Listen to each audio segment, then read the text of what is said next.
Terrell gonna have y'all do all of that, and her dad still gonna come out and say, Denise, this young man, get the hell out of my house.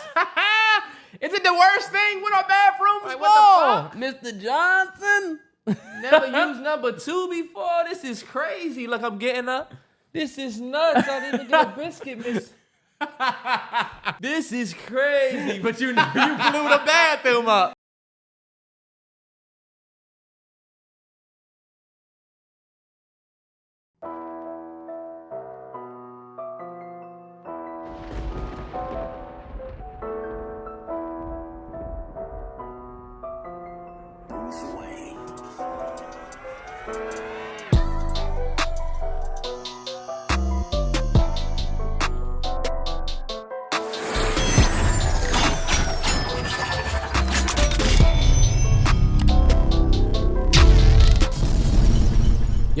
Yo, welcome to the MalloryBrosPodcast, episode 170. Happy Friday. Mm-hmm.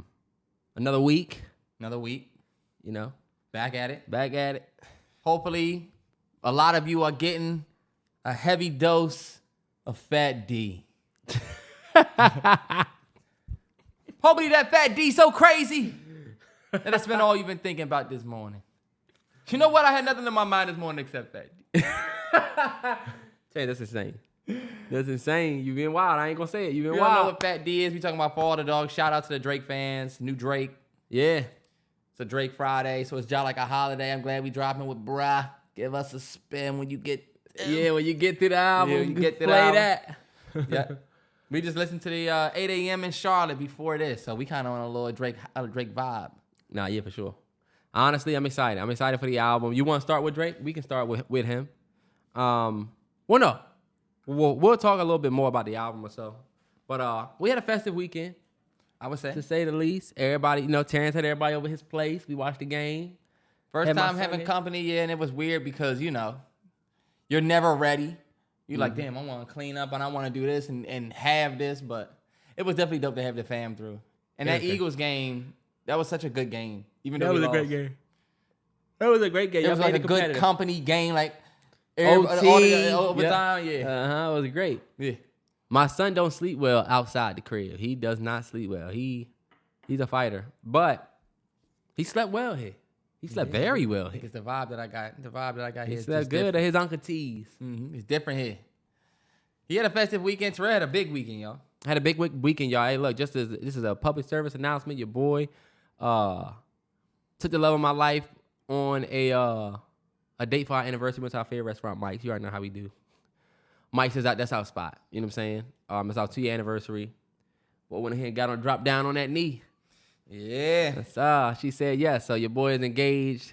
I haven't really said much. This is like the first time I'm saying it publicly. But your boy off that strip for real. Both out them skirts for real. Man, Terrell and G always got some shit going, I swear. Ever since I met them, it was, we about to go here, and then we about to go here, and then we about to do this, and then now crew, now engaged. Mm-hmm. Now we engaged. Yes, sir. I feel like y'all are definitely an inspiration, bro. I would tell you this. It's not something that comes as a, just something. You know what I'm saying? Yeah. Or we just doing it to do it. I'll tell anybody. I'm 29 years old, and I dated a lot, and I've spent the time alone, and, I found somebody, and I didn't just find somebody, and boom, we getting married. You know what I'm saying? It's somebody who I feel like I can legit spend the rest of my life. Like, I want to spend the rest of my life with this person. And I have never felt like that about anybody else, anybody ever in my past. And, we got a beautiful son. We travel the world together already. You know what I'm saying? So, if y'all were to see Terrell and his girl, it's definitely they definitely like meant to be type shit. I almost wish the child would be more in an eddy.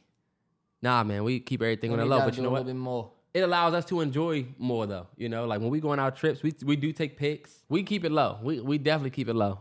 Y'all create And the we memories enjoy. on y'all own, though. Type shit. Yeah. And we enjoy. You know what I'm saying? But we like to keep the shit off the net. Man, y'all need to get on in that. You know me. Y'all on the net. Sure. Get up there. Y'all be scared to get up on the net. We let y'all have it. You saved yourself a good bit of money because you ain't have to do a whole big, for your IG proposal type thing. I'm going to do all of this and then, you can post it on your IG. And like, Not yet. I got a video, but we ain't do the whole. We not for the schematics. We might as well talk about Drake first, since the album just came out. you want to? Well, we were gonna get predictions, but now, damn, should we even? Nigga, yes. You made me wait all these weeks to give the prediction because you said, wait, the album gonna come out. But okay, this would be good to give predictions on the podcast, and then you know what? We haven't even heard it yet. It's like a preview. I always watch the Redskins Beltway football podcast joint preview before the game. They be in a decent mood. If we lose, they come back like, damn, we just lost. Pissed off. Our media don't be mad in enough when we lose for me. This is what I'll say about this Drake album. The best track will be track number 9. Track number 9 is going to be the best track. I don't know what it's going to be. How many tracks you think we're going to get? Probably like 18. 18, 19. Yeah. I'm hoping he do 9 and 9. I hope he do like Dark Lane demo tapes, and it's not that much. It's like 12. You know what I'm saying? 12, 13. Yeah. And now that y'all got it, watch the R&B hits. There's going to be some R&B ones on there. You already know that. That was my thing that I was saying about Slime You Out. We haven't heard Slime You Out yet, for real. But people were saying that song shouldn't be on For All the Dogs. You know what I'm saying? Slime You Out. You and SZA, you talking to a chick, but this is supposed to be For All the Dogs. But I mean, is For All the Dogs supposed to mean like it's supposed to be like This is what the nigga said. This one's for all the dogs. Who dogs? So girls can't be included. I mean, yeah, but like it's just a little off thing for what you saying. I feel you. I mean, I feel like I mean, he can't put out a project without the. And I wasn't looking at it thinking that this was about to be for all the dogs, like for men. He definitely about to have joints on there where he talking to the ladies and doing his thing. Damn. Well, I thought the album track. He got Future on here. I thought the album was going to be, I normally, give it up for everybody, a little something for everybody, but this one right here is going to be for all the dogs. All right, bet. I feel like you can never do that with Drake albums. You can never be like, oh, this about to be this. He said it. I feel you. But I even still feel like even though he said it, it's like, all right, we about to just see what you come with. I'm excited to listen to the album because, like I said, we didn't listen to the Slime You Out. That joint went number 1. We didn't listen to it. Not yet. Stayed away from it. We'll listen we to were it trying to wait for the album to drop, and then the album didn't drop. It got pushed back, and then we said, fuck, we just going to wait. Do you think this one's going to have more hip-hop on it, though? Or what would have to happen on the album that you wouldn't like?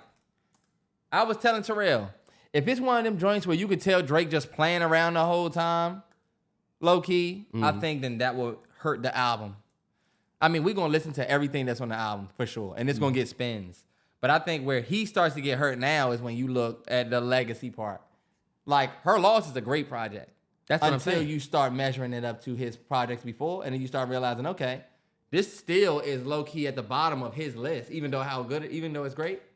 But I feel like that comes with time. Like, nobody's ever going to say anything he ever does is going to be on the level of Nothing Was the Same, Take Care, Views. You know what I'm saying? Nobody, because think about it. What people don't want to admit is CLB is a great album. If you go back to that joint, Pipe Down, In Too Deep, it's just so much shit on that joint that people don't think about, but they'll never put it on that level. So, like, Her Loss was a good-ass project, bruh. The whole project was good. But it will never be able to be on that level. So it don't matter if he does put us out another album just like Her Loss, but more Drake. Y'all not going to put it next to those albums because those albums are like cemented. It's funny y'all talk about Drake and then Kendrick. You know what I'm saying? Y'all can't have those album conversations with Kendrick. I've said this before.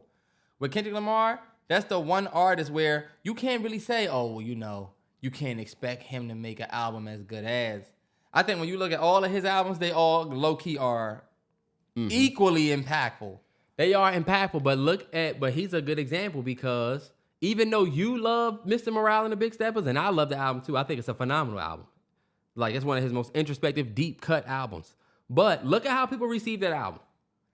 Tell somebody that joint is in a conversation with the Pimp a Butterfly and Good Kid, Mad City, and Damn. They're going to say no. They're going to put that joint way at the bottom. I feel like if they're going to say it's nowhere near close to that. I feel like if you're talking to a Kendrick fan, I feel like a Kendrick Lamar fan will tell you something different than just a regular fan who didn't like the 5-year wait, didn't see what was so great about him since he waited. You know, Drizzy has given us music every single year, so he gonna get a harsh. Nah, that is true. He is gonna get low key like a harsher judgment. That's true. Even Cole though, off season, I love off season, but comparing it to his old shit, it's just tough to compare shit that's older. Now, I will say we get Bad Bunny on this project. We get Nicki Minaj on this project. I'm waiting. The best track on the project is going to be the Yeet track. It's going to be the track. That's going to be the track. Are y'all excited for Nicki Minaj? I mean, I want to see what Nicki is going to do with Drake. I hope it's something where she does more of what she did on And I'm not hating on Nicki at all. I'm just saying. Nah, you definitely be having barbs in our mention saying, stop acting like you like her when you don't. If there's any bars watching this, I've been a Nicki fan probably longer than you. Fuck with me. Terrance, but and that's a fact. That's true, so but that don't bad matter thing in bar is, world. We done kept it 100. Did you see the tweet where they the bar tweeted and was like, JayZ can't fuck with Nicki? Yeah. And they were saying that sometimes they feel like it's not about music, it's just about being a fan of her. Like, that's how I feel with certain bars. Like, okay, we get you're such a fan of her, but like, low-key, every time that you're honest about like her art or what she might have said or done, then people would say you're hating. When have we ever got on up here and said Nicki Minaj was like not one of the greatest female MCs ever? You just got up here and said, are we excited for it? Some people could interpret that as hate. Well, this is my thing. Or, and hate is such a fucking variable term now. That's a bad thing, yeah. Because I'm not excited for it, I'm hating. But why are you not excited? Say that. I'm not excited because the Nicki Minaj that we've seen, and this is where they'll say that I'm hating. I feel like the Nicki Minaj that we've seen, what reason do we have to be super excited about her featuring with Drake? Besides the nostalgia aspect of them both being Young Money products. You know, like besides the fact that this is like the culture, what has Nicki Minaj done that make me say, oh, I'm ready for her to be on that new Drake? Like, this is no shade to Nicki, but Nicki Minaj is like a pillar of her own, you know what I mean? The last Nicki feature we got was the joint where she was on that joint talking and laughing, her Drizzy pull up. I'm about to, if it's gonna be that, I'm sorry, that's the only thing I'm saying I'm not excited for. If she gonna lay a clean ass verse. What about like the Seeing Green joint? I'd be hyped for Green or Seeing Green, the Barbie World joint. I'm not saying Nicki Minaj don't got slams. No, I'm saying the Seeing Green joint was the joint with her, Wayne, and Drake. It came out a couple years ago. It was kind of like an old joint that they put out. And that's why I said if it's a play on the nostalgia, cool. But like at this point, she might make you eat word. That's why I said if she gonna come out, I would be more excited if Drizzy had like a newer artist that he wasn't like already low key connected with. The Nicki Minaj feature don't look like he got Nicki Minaj more than he got Nicki Minaj. No, it does because they haven't been on the same project they haven't been made music together in a long time. So people are excited for that. That's one of the most anticipated parts of the project because her army is just fucking. You see how you're not talking about her talent? You just saying it's anticipated because her army. I was just getting ready to say if she come how she came on Red Ruby the Sleeves, I'll be hyped. I'd be alright with that, but what Drake track is she getting on spitting like Red Ruby the Sleeves? That's why I'm saying I'm interested to see what we about to get. Not yet. The last Drake track we got was I'm a Star Sheriff badge. I'm a Star Sheriff badge, yeah. Okay. What's the point if I'm God? And Double D up. I know things get hard, but girl, you got it. That's 2009? It's been a long time, yes. Since she was on a Drake album. I think he did hers, but she wasn't on his. And Barbs, don't kill me because low-key I'm one of y'all. We got to keep it fucking 100. What the fuck? Terrance, you can't call yourself a Barb. You can't. That's crazy. Go look at all of our Nicki Minaj content I'm riding for. You can't call and yourself because we keep it honest. You're not in the cult. If you gonna get up here and say, why are we so excited about that? I'm saying, are we excited about the Nicki Drake? What, the other features on it? Are we excited for the Nicki? I'm not excited for the album if Nicki is the biggest feature we excited for. But the Yachty feature, I'm actually interested to see Yachty since Yachty is now pushing the culture and like you know. Are you seriously excited or are you? I want to see what it's gonna be, because if it's gonna be jokes, then that's gonna give me a little insight on how I look at shit going forward. I'm interested to see because Drake don't have motherfuckers around for no reason. You know what I'm saying? I'm interested to see the Yachty because what sound are we gonna get from this Drake project? Is it gonna be a Yachty inspired sound? You know what I'm saying? I don't know. They got the album now, so there's no point in us rambling about what we think it's gonna be. Y'all got that Fat D now? I will say this. Bad Bunny's supposed to be on this album. I hope he shows up. A lot of people are saying, "Oh, save that." And I get if you're not really a fan of Bad Bunny, but Niggas looking at niggas a beast. Nicki Minaj and the Bad Bunny. Fuck this nigga. Expand your music palette. Hey, it is expanded. What the fuck? We don't have a choice. These motherfuckers not even making hip hop anymore. I'm just saying. You say, oh, the Nicki feature, and then he going Bad Bunny. Damn, Dad's calling me. You just like everybody else. Anyway, look, I'm excited for it. I just, the last Drake project, we got all 21 Savage. Who would you like to see featuring on the- 21? It's like, all right. Who would you like to see on the project? Since you so not Pluto. excited about everybody else. Pluto. Oh, okay. You know why? Because they've never missed. It's very hard for them two to miss. Drake and Pluto can, come on. That's the feature to be excited about. Are you kidding me? The artists that have worked together and have multiple platinum hits. They've missed together. Them two. Or who's another Drake person that once he get with Drake, 21 Savage?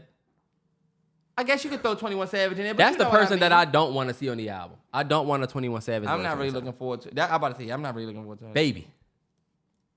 Okay, you see. I'm putting the 4, but I love me a threesome. Or even like Gunna and Thug.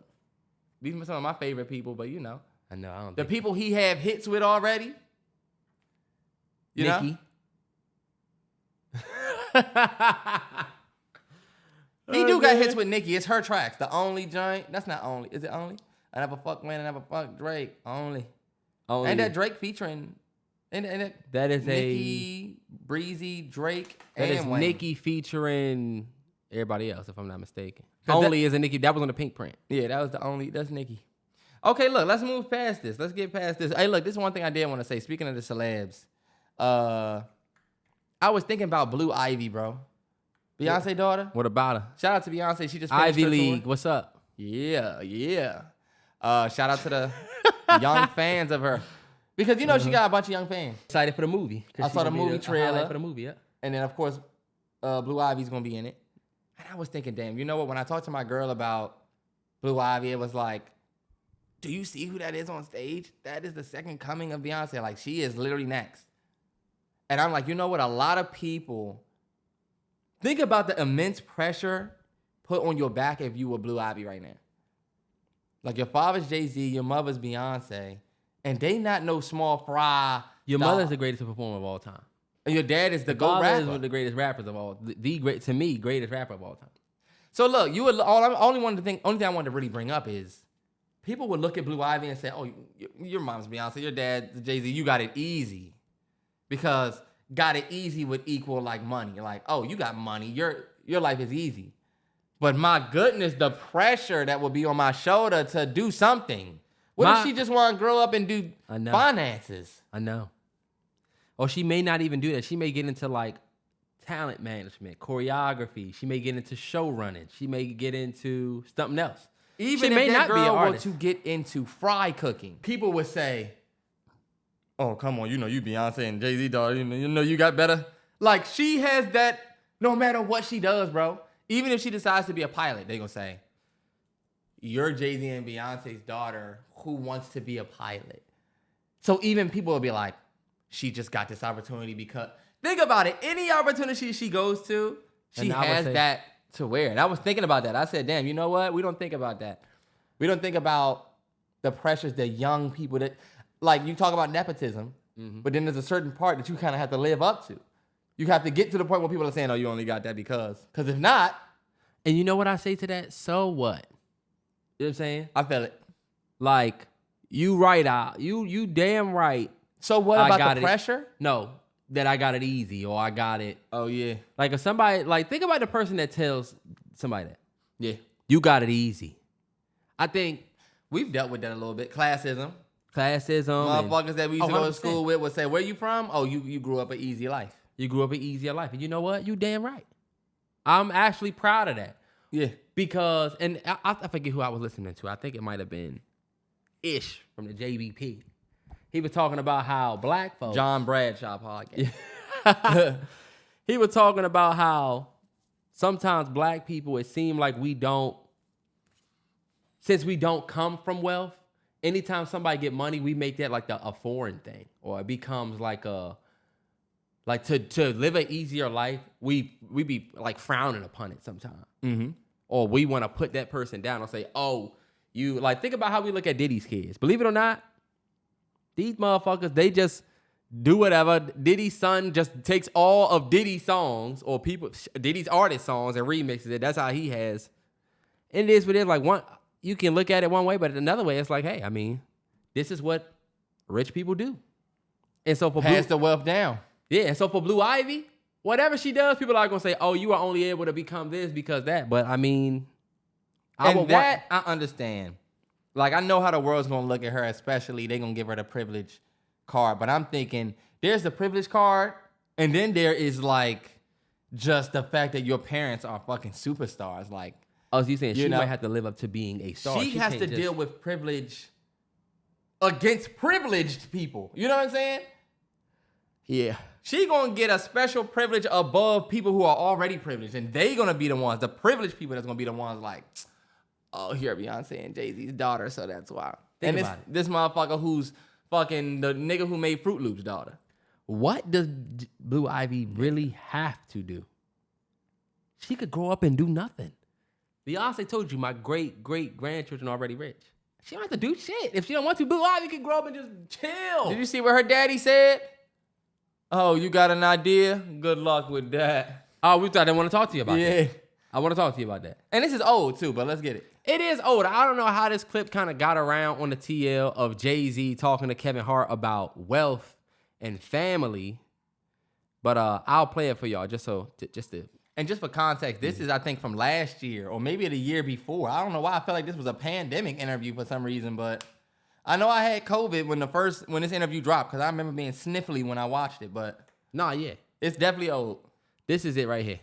I mean, like you know, you'll have people that where you come from, if you behave in a certain manner, it's not accustomed to where they are, right? Some people haven't evolved past 16. They still stuck in that place, but you evolving every year. Mm-hmm. So that may be a threat to them. Subconsciously or consciously, Nick Kev acting funny because blah, blah, blah. You have to navigate that. Mm-hmm. You have cousins. You got to go home for Thanksgiving and people are talking to you like Kevin Hart. And you going home for solace. You want family. You're going home for peace of mind. You're going home for peace of mind. And they don't give you that and your because cousin you're not your cousins in your grandma's living room saying, yo, man, I got this play. I want to, if you just give me, you know what I mean? 4,800, I could make you 2 million. You like, it don't work like that, man. But you got to explain to him, like, life isn't like that. Money isn't free, and no one's giving out opportunities. If it sounds too good to be true, it's really, and then he like, oh, you don't believe in my dreams. Where did So that clip made crazy waves. You know what? I actually kind of feel I'm trying to figure out how I feel about that because I feel like I understand it, and then I also feel like I feel the buts that come, like the but you have, but you do, but you this. Yeah. So but you're a millionaire, but you have. Yeah. People say if your cousin asks you for $4,800 and you're worth $1 billion and you can't give that to him, then that's fucked up. And I don't know if y'all seen, but I watched a lot of celebrities talk about this. You know, I watched Chad Johnson and Ocho Cinco. Chad, same motherfucker. Mm-hmm. Chad Johnson and Shannon Sharp was talking about it. They 100% agreed with Kevin Hart and JayZ. And they was talking about how they ask you for money, and if you open that door, it's never ending. Like, you give this person $4,800, or you give this person $4,000 or $5,000. They gonna come back for 10. 25. Now the other cousin or this other person is going to come back for this, that. Think about it. I get it. We do like music reactions and stuff like that, right? You know how like artists will come to you and be like, yo, it could be your friend that'll be like, yo, nah, I'm backwards. Do my music. Y'all should do a reaction to my song. And that's a tough conversation that you got to be like, well, if I start doing one friend, I got to do everybody. You know what I'm saying? Mm-hmm. So you just don't really... But some people could look at that like, well. I do see both sides of it. What you think, though? I think that's a dope wristband, Brody. Sorry. What? That little bracelet you got right there? Yes. That's fire. It is. And I feel like it's like, you know what I'm saying? It's fire. You know I got it from y'all? Target. For real? And it come on the green joint that be at the front, the green packs, and it come with a whole bunch of other shit. But I said... You got that from the LGBTQ box. And my girl took it. Took this shit all the way back home, walking around with this shit. So when she was here, I said, my shit back. It's easy to use one example of a bad peer or a bad friend and use them as an example of why you don't help everybody. Like, oh, you're gonna flake on this idea if I give you money, so I can't be giving money out like that. It's a slippery slope because there's no way for JayZ to not look selfish in this situation. And I think he might understand that. Mm-hmm. Like, I got to deal with the ups and downs of people saying that I'm selfish, that oh, you got billions of dollars. You mean to tell me you can't get them $4,800? All the principles, and well, this person going to have to ask more, and it's a never-ending door. People stop at the fact that, they stop there. Not yet. Like, honestly, I used to fuck with somebody that was heavy into political science. You know what I'm saying? Oh, you know what? What's crazy is my girl now is also into political science. So she might know this too. But if you ever talk to a motherfucker that was like major in political science or looking at like the government or stuff like that, when certain shit happens, you be like, oh, that's bullshit. See, they need to do this. They'll tell you, well, if it was so easy, you'd have to do this and exactly. That. And low key, when you hear that, you're like, fuck that. He said forgive student loans and he need to forgive. You don't give a fuck about the strategy, but not yet. A lot of times when you look at it, it's like, damn, low key, it could be done, but I get it's always those bad apples that spoil it for the rest. Yeah, and I feel like one of the things he said was you trying to go home for Thanksgiving and people are looking at you like you're Kevin Hart. They're not looking at you like family. Like you coming home for peace of mind, but that's how he got to the conversation about your cousin sitting you down like, yo, but you didn't come for that. Yeah, but JayZ, see, I know he getting pushed back on this, Jay. What about the people who say, yo, but you come around and you act like JayZ when you're family? When we try to reach you and you're unavailable, we chalk it up to, yo, even though this is my family, this is also JayZ. Yeah. When, you know what I'm saying? When you come through or whenever happens, well, when we all can't meet or you can't link, instead of us saying you don't want to, we say you JayZ. That's why I say it's a slippery slope, because now you want to come around and just be on family time. But you know you're not really one of us. You know that you are JayZ. That's why I said low-key, that's going to be one where you're going to have people on this side, you're going to have people on that side, and it's just always going to stay like that. Because it's two ways. Like, JayZ is right in what he's saying. JayZ and Kevin Hart, and what people who are in that position are saying, they're right. Because we've seen so many situations where people abuse it. But also, there are people who won't abuse it, but who won't get a shot because JayZ's fuckboy ass cousin. Nah, yeah. JayZ don't believe in them, so he ain't gonna believe in nobody. Even though I'm not gonna say that because JayZ does believe in people and he invests. I ain't gonna sit here and act like he don't. But I definitely feel like, remember we was talking about heavy is the head that wear the crown, and more money, more problems. Yeah. That's it. Y'all think y'all want money and you want to deal with your family, not even giving a fuck about pass the beans. Okay, yeah, this reminds me of the idea I was cooking up for. You want a spoon with it? Cooking up an idea for a podcast. Like, he holding the spoon so you can keep talking. And in the podcast, what we gonna do is give me the spoon. Give me my spoon, nigga. Nah, yeah, that's honestly it's a tough one. It's a tough one because I don't know. I feel like if it was immediate family, I get it. Yeah. Like your immediate family and even cousins, you'll help, but you do kind of got to temper that shit because it will become a revolving door. Money change people. Mm-hmm. People have families where Big Mama die and leave money for all of y'all, and now guess what? Now family is split. Family gets fucked. Mm-hmm. That happens a lot. The leaders of your family pass away, and the foundation that they left morally and monetarily, both of those are very important. Yeah. You know what I'm saying? What the money you leave behind, as well as the moral whatever you leave behind. Like, I've seen the situations where this whole family is only good because this person fixed all the issues. Mm-hmm. And then if that person pass away, who gonna fix the issues? Who we gonna talk to? Yeah.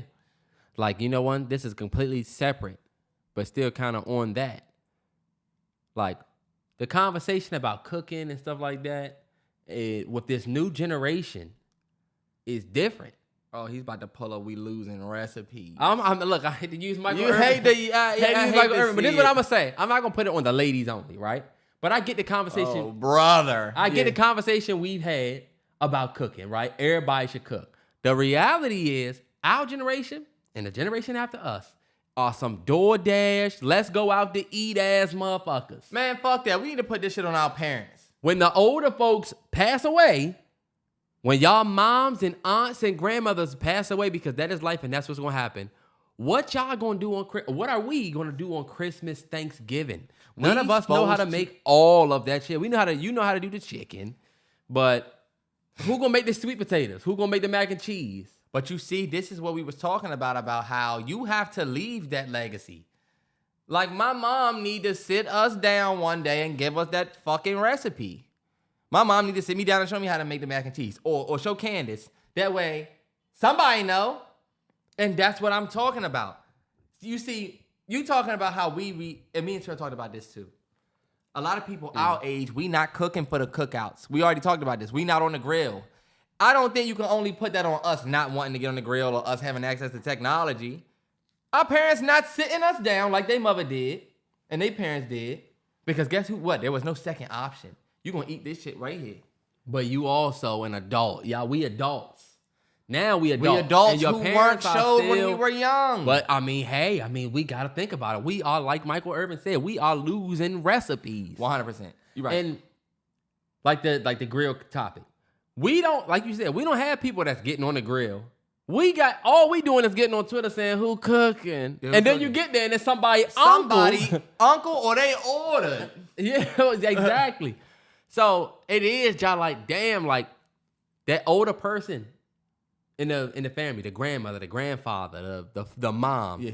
They go and it can break the whole dynamic of the family. Yeah. Nah, you're right. Because they come with so much. Like, we're not even going to talk only about the ladies in cooking and shit like that. Exactly, because it's not just. Fellas, it's some of these older men out here.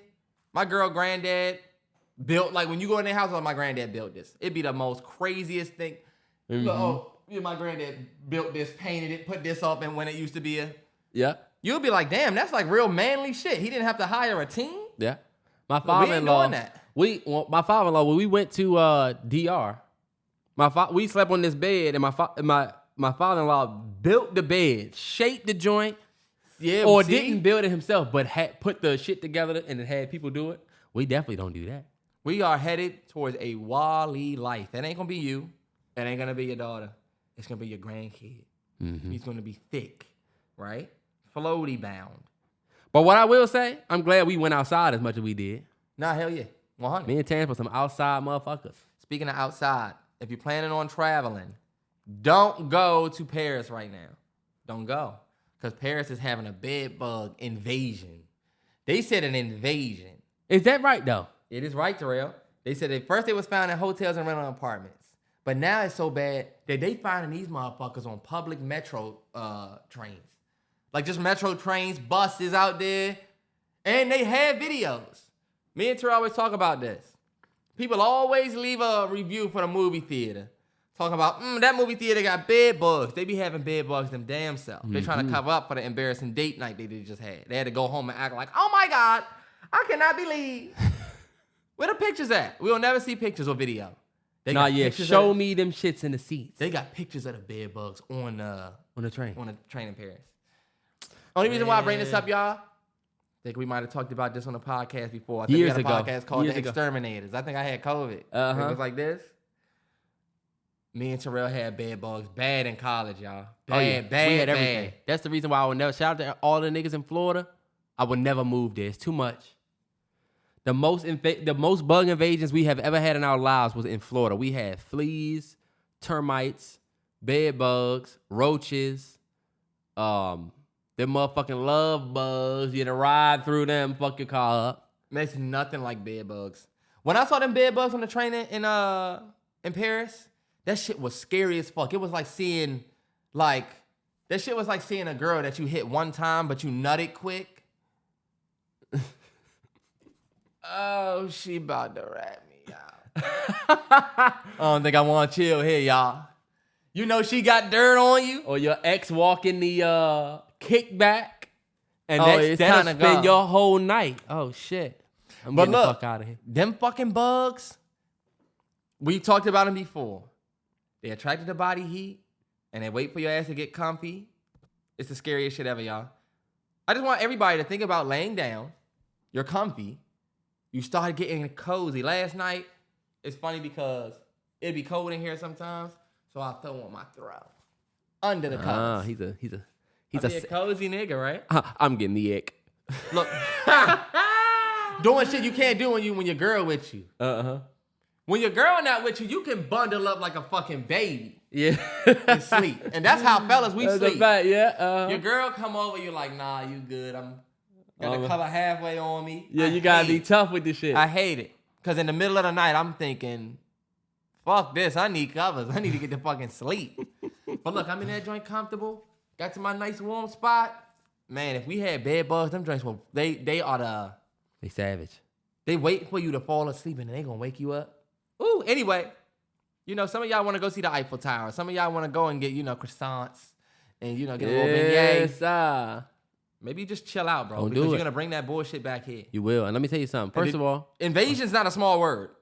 It's not. And let me tell you something. Anybody that is battling bed bugs and you feel like you got them, you listen to this podcast and it sounds like, oh, shit, they talking about some shit I'm going through right now. DM me years ago. When we talked about it, I got so many DMs from people asking how to get rid of them. I know the secret to get rid of them. It's not on a Google article. It's not those bug bombs. DM me. Trust me. I get rid of them. My girl make fun of me because I feel like I could get rid of any I went to war. bug. We went to war. I can get rid of any bug. I don't matter what you got. I was dead ass about to tweet that. I was about to say, if you had bed bugs ever before in your life, you're low-key like a war veteran. Nah, for sure. You survived. You get past that shit? If you manage to get past that or you're living with it, dog, what's going to scare you? Yeah. I'm more scared of shorty laying down next to me getting bit than me bit. Hold up, babe. Hold up. I'm feeling it. Look. What are you doing? I just act like I'm excited that she here. I'm excited that you here. Nah, you know what, Terrance? You remember in college? Yeah. Remember college? You had motherfuckers over and you be worried that they gonna get sniped? You start seeing motherfuckers sitting next to you like this. Yeah, we was just thinking about coming back down here looking for a spot to live. Come to your crib, sit on your couch, and they start itching. You're like, oh shit, I hope they not going through that. Oh my gosh. Man, we was rough. 18 years Young old. niggas. Young nigga on the lease. I had shorties laying in my bed and I'm like, if she get bit, I'm gonna act like, hold up. What the fuck you bring over here? You should have been transparent about your situation. Cause now I fucking got him. You should have fucking kept it 100 with me. And when y'all go to these hotels, lift that motherfucking mattress up. Yeah, man. Ask my girl, every hotel we go to, I lift the mattress. Motherfuckers going to the Paris Hotel, straight to the theater. Them bed bugs like, hold up. Let's kick it here. Yeah. And let's hop in that motherfucking suitcase. Right. It's a new booty you about to sit in the seat. Bet. Did you see the conversation about the girl that got the 6-figure job, bought the dude the Armani Exchange watch? They were saying she should have bought him more. I think it's a nationally known thing that your girl gonna get you your girl either get you a real dope gift or all right, bet. Or some chill shit. Yeah. Like, oh, all right, cool, bet. I can use that. It's like I guess I asked you this. He got her the $100,000 job. Like, he put the word in, hey, I know this girl, she whatever. Yeah. And as a consolation, she got him the Armani Exchange watch and bracelet, right? Yeah. Probably cost her at least $200-300. I mean, that's a slippery combo. And people were saying that it wasn't a good gift. But our job was on the other side of it because, and this girl said the truest shit, not to make it a thing, but she was like, a lot of people don't understand what making 6 figures really looks like. People think that it's this big thing. Yeah. You know what I'm saying? But how much was she supposed to spend, y'all? Y'all do know that she not getting that, but it's a lot more money than the average, of course. I'm always an advocate for the fact that most people don't make more than around 40, 45. You know what I'm saying? That's just the national average for, especially black folks. When you're not with a good gift giver, you know. Yeah. Like, people talking about, oh, he got her this job. Did he get her the job so she could buy him shit? No. You know your girl not a good gift giver? Off rip. To me, it wasn't even the fact that she spent the money. It was that. It was, she could have put more thought into her gift choice. I didn't think it was nothing wrong with her not spending $6,000 or something, or buying the nigga a truck. What is she supposed to get? Is it about your girl buying gifts? Because that's what I thought it was. Yeah. Because this situation low key sound like it was, but that was the thing. It's all about like gifts. Let me stop playing with this shit. Can y'all see my hands? Sorry. Niggas like he acts like a toddler. You put the shit in front of me, I'm gonna play with it. Look, I'm still the type of nigga. If you put a lime green Play-Doh right here. Oh yeah. I mean, eventually shape. I'm getting down with Play-Doh. Any age. Did you just say pause or something I said? You said you put it in front of me, I'm gonna play with it. That's crazy. I could be talking about a woman. Nah, you wouldn't say it. You would put her in front of me. I'm gonna play with her. You put it in front of me. Pause. Like Rick from Barbershop. See, when you messing around ass, that's 3-5. That is the corniest scene. I am so sorry. I thought Rick from Barbershop was a cool nigga when I first watched it. Then I realized the nigga's a cornball.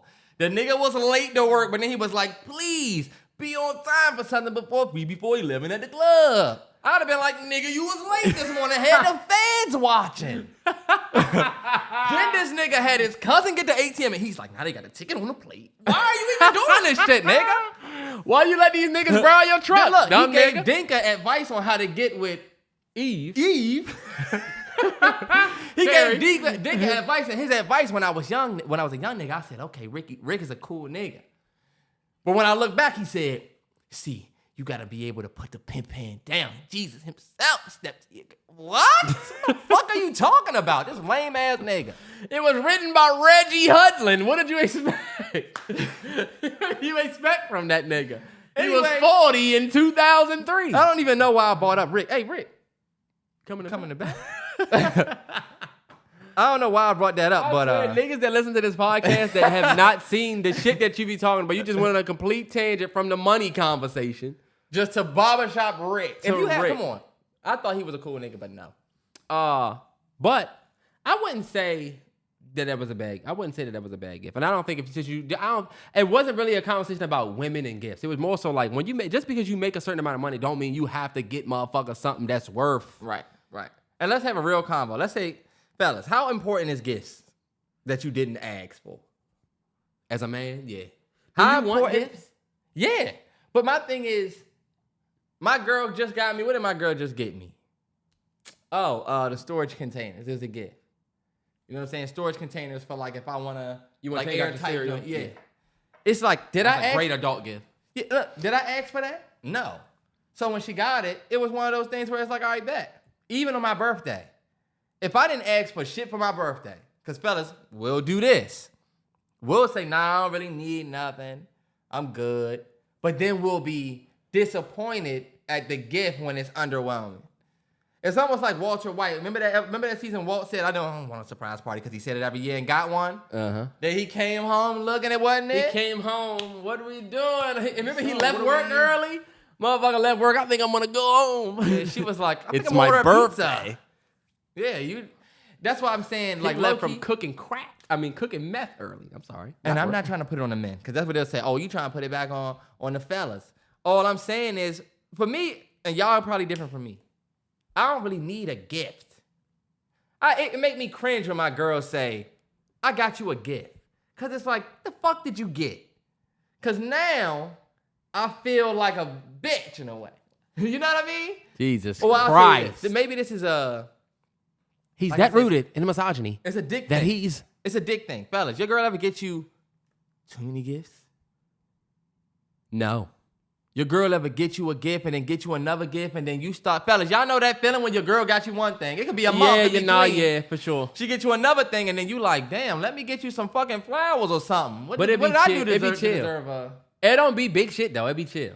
My girl every year be like, I got you this. And it's not even that big of a deal. It's just something you needed, but I just wrapped it. Oh, and I got you this. Oh, and this. And I'm like, I got 2 boxes. This motherfucker got 5. No bullshit. 2 of them, though, she could have probably just gave to me, but she wanted it to be a gift. I think girls giving gifts is just like adorable sometimes. Like, they don't be the crazy, most extravagant shit. If you a nigga talking about, what the fuck, you got me a fucking Armani exchange, I wanted the Rollie. Get the Rollie yourself. Terrance, no. First of all, don't ever get me the Marshall's box set watch and bracelet. That is just the ultimate, you don't give a fuck about me for real gift. You could have took this, and she took him to Eddie V's. Which, It's a good dinner. You know what I'm saying? But don't get me no fucking Marshall's watch. They were saying she got that drink from Marshall's. It looked like you know how the Marshall's watches got the come? little joints up there. Don't sleep on the Marshall's watches. You can put a fit together. Y'all can play all you want. That's a Marshall's watch. This is not a Marshall's watch. This is a Target watch.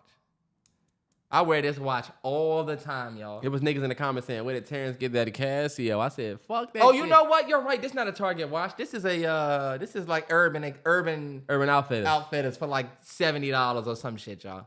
But look, I'm not thinking about. Damn, what was I about to say? What was you just saying before you said that it's about the watch? I said your girl getting you a gift is adorable. Then we were talking about the fact that she got the joint from Marshall's. All I'm gonna say is Come on, shorty. It's easy for you to slam. It's easy for you to slam somebody for their gift. I was just thinking about when you look at that video and bruh's recording her. It's like when you can tell when a motherfucker don't give a fuck. Ha ha ha. Whatever. I mean whatever. But like she looked like damn. You just don't like it. And my thing is I've been in a situation where a girl got me a gift and I ain't like it, or I ain't really fuck with it. And it's like you said, your girl giving you a gift is almost like y'all ain't gonna like this. It's like your kid giving you a gift. Like, yo, you low-key did not have to. Me as a man, sometimes it's a woman's whole love language, gifts. I don't know it's too many men with their love language being gifts of Nah, yeah. you know what I'm saying, little small Acts gifts. of service. Acts of service and gifts. We all physical touch. As a man, for physical touch. Physical touch. Yeah. Probably get me going. Oh, just love language. Probably still physical touch. What's your love languages? My love language. Damn, I'm forgetting the little Go ahead and say physical touch, because I know you're a physical touch. All men are. All men got a little bit of physical touch, but I'm also words of affirmation. That's my love language. Yeah, you like to. Like if me and my girl go back and forth, I need to hear that we good after. Yeah. I don't do well with going back and forth and nothing happened. Like if I say, if she say, "Oh, you rude as shit," and I say, "Rude? What the fuck I do rude?" And she say, "You fucking cut me off," and I say, "Oh, my bad, I didn't whatever." I want both of us to get to a point where we back good. You know that weird space where y'all act. You are y'all 100% just sitting like this. You are 100% that, and I'll say not even. I think it's kind of how you operate in life. Because even with me and you, when we argue, Terrance will always send me a text or call and be like, "You was right, bro," or "It's all good, bro. We gonna figure our shit out." He always tries to give words of affirmation. Words you of do affirmation. that. I give them and I look You for them expect back, for 'em bro. back. I look for them back. And what's crazy is when that's your love language and you don't get it, you don't feel the love. That's your love language. So when somebody just look, I could be saying all of that and my girl could do all of this, whatever. I'm still not gonna feel like you give a fuck what I said. Yeah. What's your love language? That's a you know. Yeah, that's good. Yeah. So mine's probably mostly physical touch. Yeah. Mine is physical touch, of course, but my number one is quality time. I'm big okay. quality time guy. Like, just chill with me. You know what I'm saying? Like, or me and you go. Girl, I don't wanna rush tonight. Hey, take your time when you with me, baby. Oh my God. God. Give you what you need. I know what you like. DC. And mama gave you how to find. Oh my God. Is that Mario? It's motherfucking Lloyd. Lloyd featuring, gotta be Ross or some shit, right? Whose song is that? Is that Lloyd? Let's chill. I don't wanna rush tonight. I feel like I got First of all, Lloyd, if that's the thing, y'all want to do when Ray J and them was doing their verses. Is it Let's Chill? Let's chill. I'm sorry, I just got off on that because he said that's his love. The nigga said it's his love language. We just started singing. Damn, hold on, wait, is that even Lloyd? Girl, I don't wanna rush tonight. You need to search Let's I don't wanna rush tonight. Damn. Nigga can't type. Trey Songz? It's not Trey Songz. This bum ass nigga don't even know how to use this phone. He typing a million things. You like a 50-year-old nigga with your phone. You ever see a 50-year-old nigga say you gonna look some shit up? It's like, damn nigga, did you go to the Google and type it? No, my dad does that. Siri, give me. It's Wale. It's Wale featuring Lloyd. Let me tell you something about Wale. And speaking of Wale, He got music on the way, right? Or wasn't he on the TL for something this week? he was on the TL because a lot of people said, why didn't Wale have the same career as Kendrick and Drake and Cole? I think it's Because that was his era. he is the most unfortunate nigga. You had to come up with J. Cole, Kendrick, and Drake. But it's my thing. It's not that he makes subpar music to them. Not at all. It's not that he doesn't have an equivalent pen. I don't know what it is. I think it's he wasn't as likable as the other ones, to be completely honest. Musically. Musically, yeah. He was real. His music wasn't so commercial. It was poetic. What he said in the beginning of Dice Pine. Oh my God, he smoked that shit. The wetter her treasure, the wetter, what he say? The wetter her pleasure, the wetter her treasure. Yeah. Hey, look, a real DC DMV ass nigga. Dice Pineapple. We all know that DC nigga that was real poetic. Oh real my God. like That's a DMV thing, cause y'all know we got the Reds in DC. We low key invented that. He says, tonight you shall reach a height that the sky won't catch you. The highest form of my admiration. I ain't no connoisseur, but I'm kind of sure you admire my taste. And before the sun graze you, he smoked that shit in the beginning. Love Jones ass nigga. He smoked it. I'm sorry, y'all. I can't do the spoken word. I'm trying to see how deep you are, and believe me, Shorty, I ain't talking about no intimate conversation. Come on, bro. His pen is up there. Think about that. That's fire. Think about what he just said. I'm trying to see how deep you are, and I ain't talking about an intimate conversation. God, please. That's like the girl who was like, you know what, before we get to know each other, let's get the fucking out the way. All right, look. Y'all have taken spoken word to a way that I didn't want to go. Nah, like, Terrance, you hating ass nigga. Nah, but you're right. That Dice Pineapple's poem was legit. It was legit. And Wale honestly did deserve more. I feel like if he didn't have to come up with Kendrick now, he would be more special than he's considered. I'll tell you what, I bet he Wale deserves don't his make flowers. that excuse. I bet Wale does not make the excuse for the niggas that, well, you know what, the only reason why Yeah, is because, and I think if you do, that's like saying, oh, well, the only reason why I wasn't the best, you know, small forward in the game because I came out with Bron and KD and Not yet. It's like Wale won't say that. you ain't gonna the ones who's balling, they ain't gonna say that. Wale looks at himself as better or equivalent to the niggas that we talk about now, the Coles, the Kendricks. Shout out to Wale, DMV stand up. Hey, look, Wale is a Commanders He fan. gonna be at the game tonight. You know he gonna be there. Last game we went to, he performed. Yeah. Hey, look, this jersey right here, if you're watching the visual podcast, this is a $15,000 jersey if I were to sell it on Etsy. Don't let me tell you what I would sell it for if I sell it on something that ain't cheap. Nah, yeah, you have on a 20-year-old. Do y'all see this logo? This real logo right here. That's old right there. Yeah, that's the old joint. Yeah. Look, equipment. You can tell it's old because Look, it look like I can put this joint on. I got the neck roll joint up you know how you can tell that's an old jersey. It's a size 48. That ain't even a small, medium, or large. Just a 48. It's a 48. Dog, I'm telling you. This, and then I wish we could break. This is another thing. I wish we could wear our classic jerseys. But anyway, shout out to Wale. Shout out to the DMV. Turn up. There was a shooting in Bangkok, Thailand, where once they captured the dude who shot, I believe he killed, unfortunately, 3 people. Rest in peace. He had an American flag on his hat. And this is in Thailand. I think y'all need to realize how fucking crazy that is.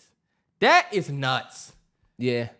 That's nuts. Mass shooting, and then you got the U.S. flag. It just looks terrible for us. It does. We have to be over here. Our mass shootings outnumber these other countries by like the hundreds, bro. Thousands. Yeah. Yearly, yeah. So, can you imagine the fear of shit like that leaking into your country? Imagine if another country like Thailand, imagine they were notorious for school shooting, and then we had a school shooting here, and a motherfucker got a Thailand flag on they. You like, yo, what the fuck? They about to start coming over here doing the shit. Nah, yeah, that was wild. I need y'all to realize that I am talking about your country. Some of y'all that's listening to this. For my folks that's outside the country, first off, shout out to you. You some of the realest fans we got. Mm-hmm. But for my American folks, y'all, they got our shit over there shooting motherfuckers. This is like if you work at Bill's gun, you build. You work at be Bill's careful with the jokes. shop. Motherfuckers lost their life. Well, I'm just saying, it's just like, imagine somebody put on a whole 9T and then go shoot up some people. It's like, and we was known for that. It would be bad. Even if we wasn't, it'd be like, damn. But the fact that we have it. The bad thing is the fact that this is a country that's notoriously known for school shootings. That's what everybody says. When you see arguments between Americans and like the, you know, UK motherfuckers love to say, at least remember, you know, it's the joke, but at least our schools aren't whatever.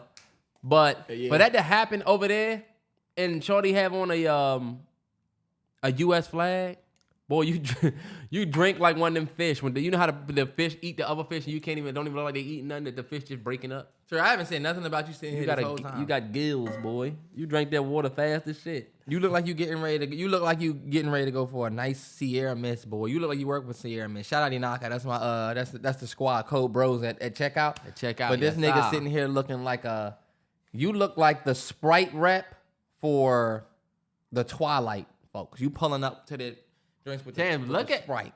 Look at you, boy. You got on this antique ass jersey and you got gills, boy. Gills. You see how fast you drank that water and already got a full cup you replenished. Hydrated. Keeping it at that. Look at this nigga. This nigga's urine is green brown. You got me fucked up. It would never be me. Shit, I need a Gatorade. This nigga still not that's reaching the for the worst, water. No, but you know what? I did want to say RIP to the victims. 100. From that, because that is terrible and it does look bad. You know what? I just really hope everybody that loves this fucking country will really just look at that and think about that. You know what I'm saying? Like, I was looking at something that I forget what TikTok I was looking at where the dude was talking about how saying the Pledge of Allegiance is culty. I seen that. You seen that? I showed you that TikTok. Yeah. And everybody in the comments was like, I don't care. I love our country. It's like, it's still weird to make somebody say, I swear to God, I love this country every morning, and they're 7 years old. Yeah. They don't know shit about it. Like, why the fuck would we, a Pledge of Allegiance to the flag of the United States, you know what I'm saying, the United States of America, to the Republic for which it stands, one nation under God, indivisible. What the fuck? Why are we saying this? Why do we have to do that? It doesn't happen nowhere, bro. It's like when we go out the airport, when we go to different countries and you go out the airport, you'll see like, welcome to the country you're going to. You might see one flag.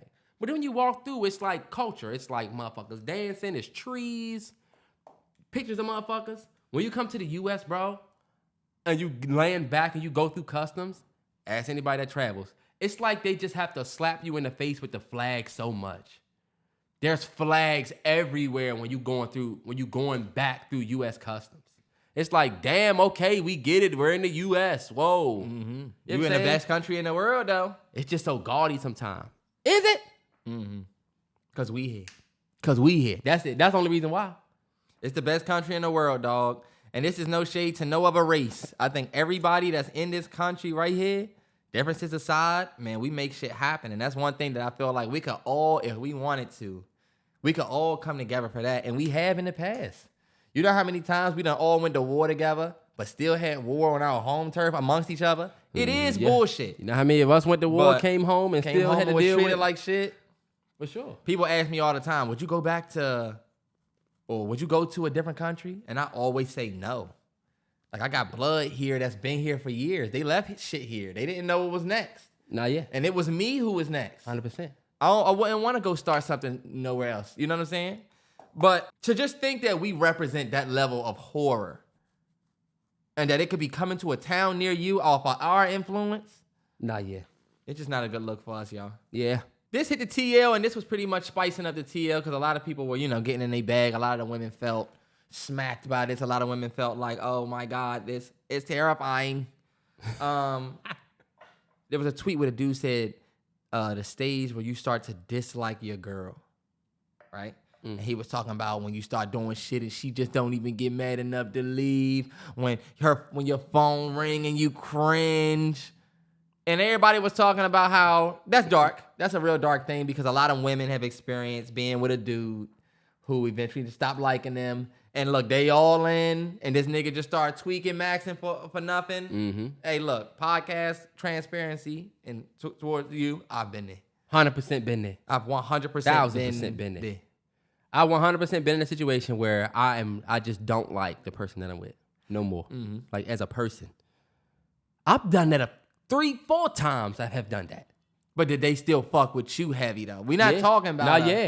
We're not talking about the situation where y'all got odds, And it's fucked up too because I didn't like them as a person, but it became a transactional thing.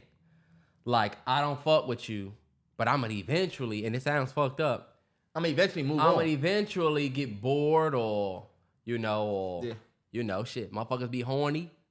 You know what I'm saying? And then she want to come by at night type shit. You know what I'm saying? I've had situationships and relationships like that where I don't really fuck with you as a person, but you trying to come over and it's 3 a.m., fuck it. You know what I'm saying? Yeah. Well, I've been weak that way. So, But we're not even really talking about a situation shit. You're right. Let's stick to the relationship part. I would say the relationship I've only done one time. Yeah. I've been in relationships where I was with a girl that I felt like we got along just fine. We were great, but we had odds. And that's what forced us away. Mm-hmm. I was in a situation with a girl where everything was great and we didn't have no odds. You know what I'm saying? And I don't know what forced us away, maybe work or situation. But I've also been in a situation where we don't have no odds. She is nuts about me. I was nuts about her. Mm-hmm. And then you just start feeling like, you know what? Now I see the real you. Or now I start seeing certain things. And I definitely can see this. And the dark part about this tweet, y'all, is the way that dudes was talking about going about it. Mm-hmm. You know? If I was in even in my relationship right now, if for any random reason I was to go completely insane and stop fucking with my girl, I would tell her, you know? Yeah, that's what I was saying. I wouldn't be on some, I can't live my life on a, damn, she calling, or damn, she trying to link. I remember I was with my girl at this time. You fellas, I'm getting ready to say, you know how older your girl now, though. say she want to come over, and you like, low key, your girl ever say she about to come over, and then she say she ain't coming, and you low key be feeling like that. That's how you know you in trouble waters. Mm-hmm. And look, I fellas, remember that. Or your girl go out of town and gonna be gone for a week, and you like, bet. bet. When you come back, Now, for my fellas that live with your girl, I get it. I live with my You girl. get that little break. You can't be mad at a nigga looking forward to her ass being gone for some days. It's a difference between Happy about the free time? happy about the break and happy her ass is gone. Yeah. You know? Yeah.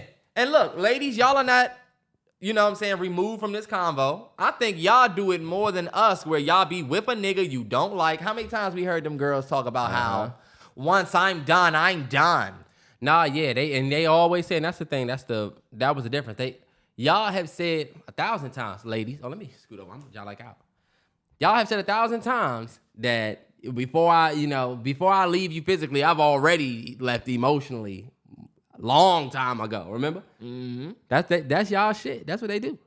And I think there's just double-edged sword with that one, because like most of the dudes, they don't be liking a girl, but they be very hesitant to leave. Yeah. And the women were like, oh, that's fucked up because you're wasting her time. You're wasting this. You're wasting that. But you know, there's a lot of good moments in between them times. It ain't like he treating her like shit often. In every situation. It's fucked up. Yeah, you're right. That sounds terrible. But okay, but what about the girl that... What you say that? Yeah, nigga. All right, my bad. What about the girl that is emotionally removed from bruh for months and then finally decides to physically leave? Who's literally more hurt by that? What do you think is a more hurtful situation? Because both of these people are low-key blindsided. Yeah, but at the end of the day, it's all a result of a lack of communication anyway on both sides. Yeah. Because if you feel like you about to leave, or you tried to communicate and you just done trying, so it's like a inevitable ending type situation. And I know the ladies would say, oh, when we leave, it's because we've already put up with enough bullshit that we decide to choose ourselves. Why it can't be that with us? Like, why do y'all immediately think when you stop liking your girlfriend, that means you just don't find her attractive no more? It ain't about how your ass be nagging, talking, doing certain shit. You keep talking while I'm playing the game. You keep coming in while I'm playing the game, and then you know, it be little shit that niggas get annoyed with, and that, I'm not really dealing with that, y'all. But it be little shit that niggas get annoyed with, and then it seem like, oh wow, he just isn't attracted to me anymore. Nah, low key, it's your personality. Like low key, it's like legit not always you. physical, but you know what? It manifests itself that way because He'll go and we sleep. most of us are physical touch. Yeah. And we touchy-feely. We touch our girl. You walk past her, you touch her shoulder. You put your hand on her back. You might squeeze ass. You might, Yeah. They notice when you stop doing that. But it don't be that they're not physically attracted to you. They could just not fucking like you no more, so they're just not going to touch you. Yeah, I'm just not going. Yeah, it's not that he not The attracted physical to is you. normally what they notice first. But like them, we just like emotionally check out too sometimes. But anybody that might deal with a situation like this where you might feel like your partner isn't, because that was a tweet that had everybody look at their own self situation, their own little situation, and say, like, I'm in a fresh relationship. I saw that and I said, damn, what if my girl just one day wake up and say, fuck this nigga, And I think the only way you can go about this situation, especially fellas, if your girl asks you about it, it means she might have felt a little way. I think, reassurance isn't only a word thing. Reassurance, you can show that you know what I'm saying? I guess what I'm trying to say is it's going to be points in your relationship where you 100% dislike your partner. And it's going to be points in your relationship where your partner dislike you. This don't mean that you're in a situation where you're now with somebody who just don't like you no more, not attracted to you anymore. Mm-hmm. I think that's why I think, like, there's people who say they committed, and then there's real commitment. Yeah. And I think real commitment sees those as opportunities and not like death missiles or like the thing that's going to end us. It's like, okay, this is a hurdle we got to get over. Yeah, commitment for real is like it's a life thing. It's a big thing.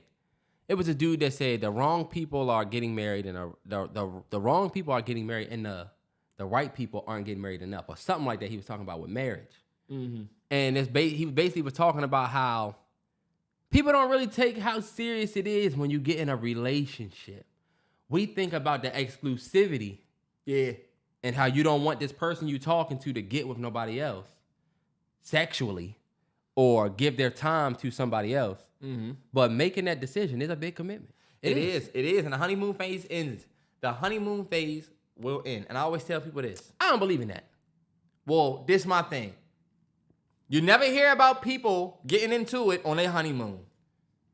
It's rare you hear we getting on our honeymoon and we got into it. Them motherfuckers was not made for each other. But in the beginning, when things is spicy, when everything is good, a lot of y'all don't make it from honeymoon phase to the phase after and then relationship. A lot of y'all go dating, together, honeymoon phase, and then as soon as the honeymoon phase ends, it's over with. And it could be this situation. He stopped liking her, she stopped liking him. And I feel like that all comes down to how y'all communicate. Me and my fiance, it's weird to say. Me and my fiance, we still in our, I would say we still 2 years later have a honeymoon type excitement about each other. And that's not to say that we don't go through certain shit, but we really don't.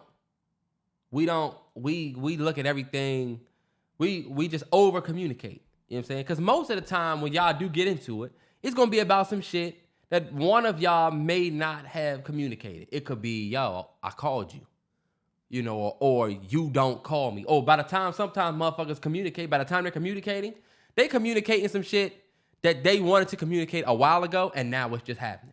Yeah. Like, you ever argue with somebody and they say, you know what? You know what you do? You always this. And you're hearing something that you do that you never knew they felt this way about you doing this. Mm-hmm. That's, to me, if you got to blindside somebody with a problem like that, it's because they don't know. Yeah. Good communication is when you say, you know how I always tell you how you don't listen to me? Yikes. That's a reminder of all of the times I have communicated versus, and then as the person who's hearing it, or the person that's on the other side of the criticism, sometimes motherfuckers don't like to hear the criticism. So they won't listen. Or they'll find some shit to say, oh, if you're telling me I don't listen, well, you don't talk to me the way I want. And it's like, all right, well, so what problem are we trying to solve? Nah, 100%. 100%. It's funny you talk about communication because that's definitely a challenge in every relationship. I think if I were to give an analogy for communication in couples, y'all, it's like this weird thing where it's like, imagine me and my girl, we both have to keep this room clean. I got to keep this side clean. You got to keep that side clean, right? A lot of situations, and like arguments and shit like that, I feel like can come from this mishap in communication. When your side of the room is dirty, your girl will say, "Oh, you need to pick that up. You need to pick this up. You need to pick that up." Mm-hmm. Or you need to pick that up. You need to pick that up. You need to pick that up. Right? But when your side of the room is dirty, or when her side of the room is dirty, and it's vice versa, they don't want to be told. Hold up. I don't want to be told. You know what I'm saying? Or they're not receptive and you to can't be saying. that person. Yep. And look, this is the reason why. The reason why is because they looking at it like my side of the room, your side of the room clean. Now you trying to get on me. We need to worry about your side of the room. Both of y'all, the room is y'all's. You know what I'm saying? It is our space. But when you're operating from a space where it look like I'm judging your side of the room, that's where the communication falls flat. I feel like, fellas, a lot of y'all might deal with that. Mm-hmm. And I think the workaround, like, okay, I feel like I tell my girl one thing. I feel like she tell me another thing, and it ain't flipping. I think to stay on the analogy, you have to keep your side of the room clean. You ever remember me and Dad? Remember Dad used to tell me and you to clean the room, and it was like, Terrance, you clean this side, and Terrell, you clean this side. What would I do when I finish? Help me with mine. I will come over to your side, but that's only if my side good. That's why I say. But I don't like that because that still splits the room. It splits the room. I don't like the idea that you have a side and I have a side. We have this together. It's our space. Even our room when we was growing up, like we might clean different sides, but you could clean that side one week and I would clean that side another week because it was our room. Same with your relationship. At another point of your relationship, the shoe will be on the other foot. It's gonna be your turn to pick up the sock, and you got to be just as receptive to that as I was when you pointed to my side, because this our whole thing. Because from the outside in, you know what people gonna say? They're not gonna say he got a sock on the floor. They're not gonna say she got a sock on the floor. It's they got socks on the floor. Yeah, they got yeah. So that's why I say for my fellas, a lot of times we dirty outside of the room when we're talking about theirs, because our communication be fucked up. Mm-hmm. What I'm working on, maybe I'm rambling a little bit, but what I'm working on is to not make no mistakes in those little moments where you have a disagreement with your girl. Like not getting off on some disrespectful shit or being witty, petty. Fellas, you know how you could be quick.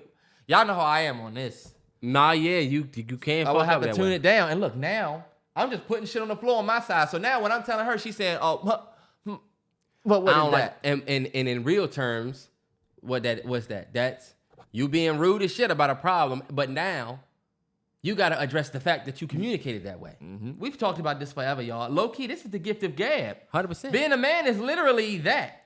You talk to a nigga that's 60, 50, 30, and 20. They'll all tell you the same thing. Communication is very key. It's like the most important thing for your sex life, for the life that for the way y'all like. Me and my girl live together. If we didn't have the communication that we had, I can go to her and be like, look, we need to stop doing this. We need to start doing that. Oh, you got neighbors. Yeah, she like to go out on that balcony. You better be careful. I know, because it just looked like she just sitting up there, right? Yeah, I'm going to come out in the morning with my cup of joe. Sorry. I'm a thinking man. If we didn't have the communication that we have, it wouldn't be ring on the finger. We would, well, not even just that.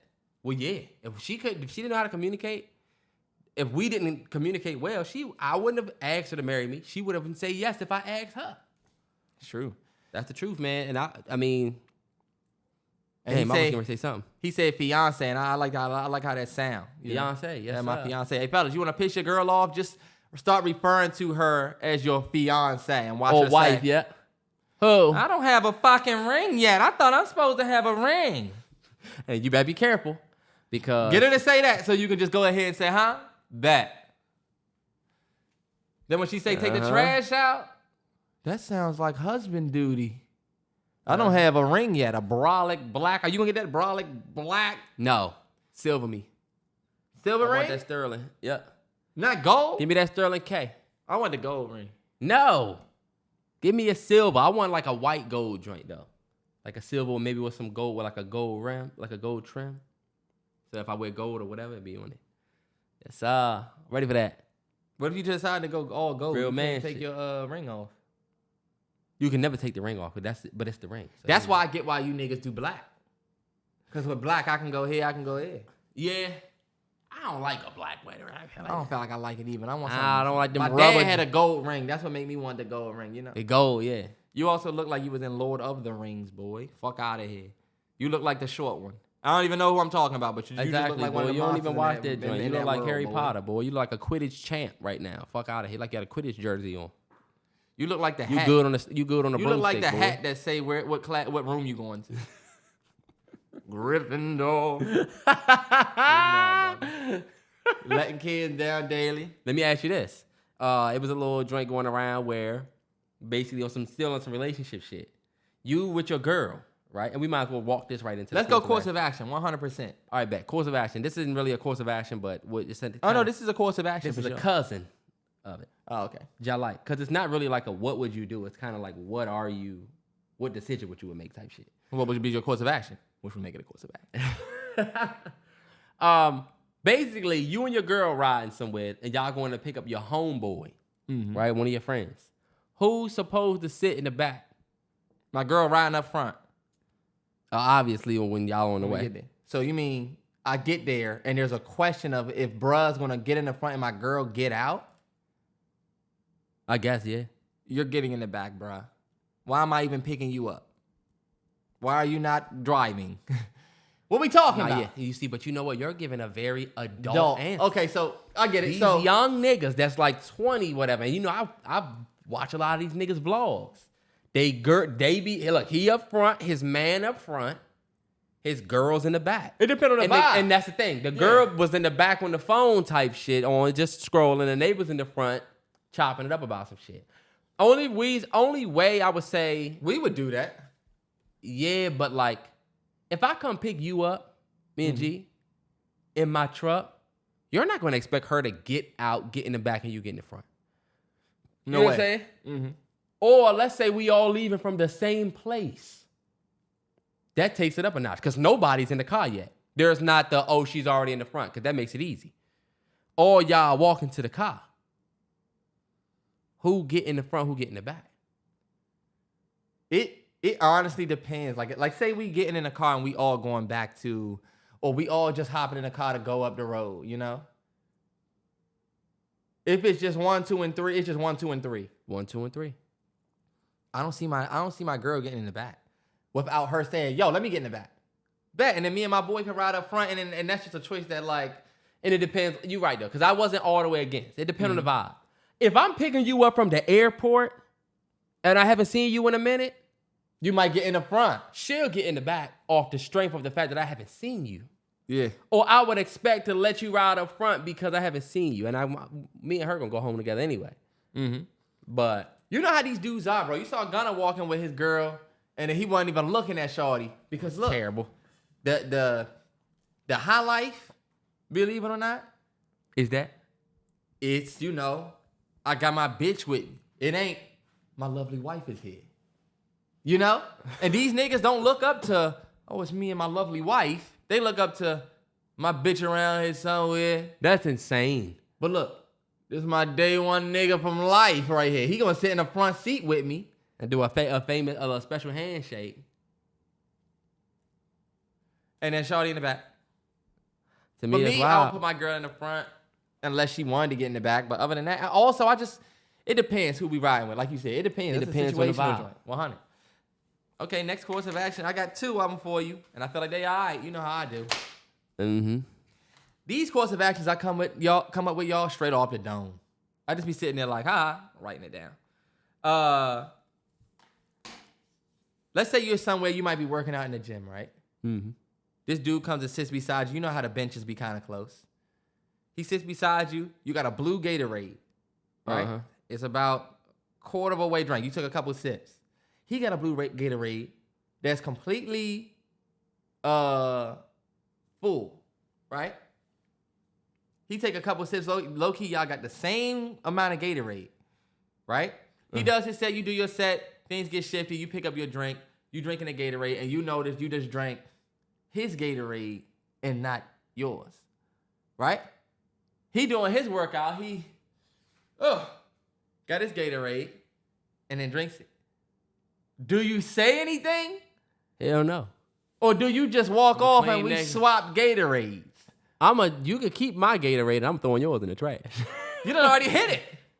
So you gonna Oh, give you him mean I already your drank Gatorade? I already drank the nigga's Gatorade? Well, think about it. You just realized, oh shit, I'm drinking this nigga's Gatorade. I Do don't. you tell him, hey, bruh? Yeah, 100%. I would tell him. And I would buy him another one if I could. But look, you notice he goes, start drinking your junk. I would never let him drink it. Soon as I drank his Gatorade, I would wait for his set to be over. He's a good nigga. And I'd be like, yo, I drank some of your Gatorade. We got the same one. Let me buy you another one. Hopefully the nigga be like, don't even worry about it. But if he say, all right, bet I'll take another blue, I'll get the nigga another blue. What if he gets antsy? What if, it's in the gym environment? I just finished my set. Look, boom.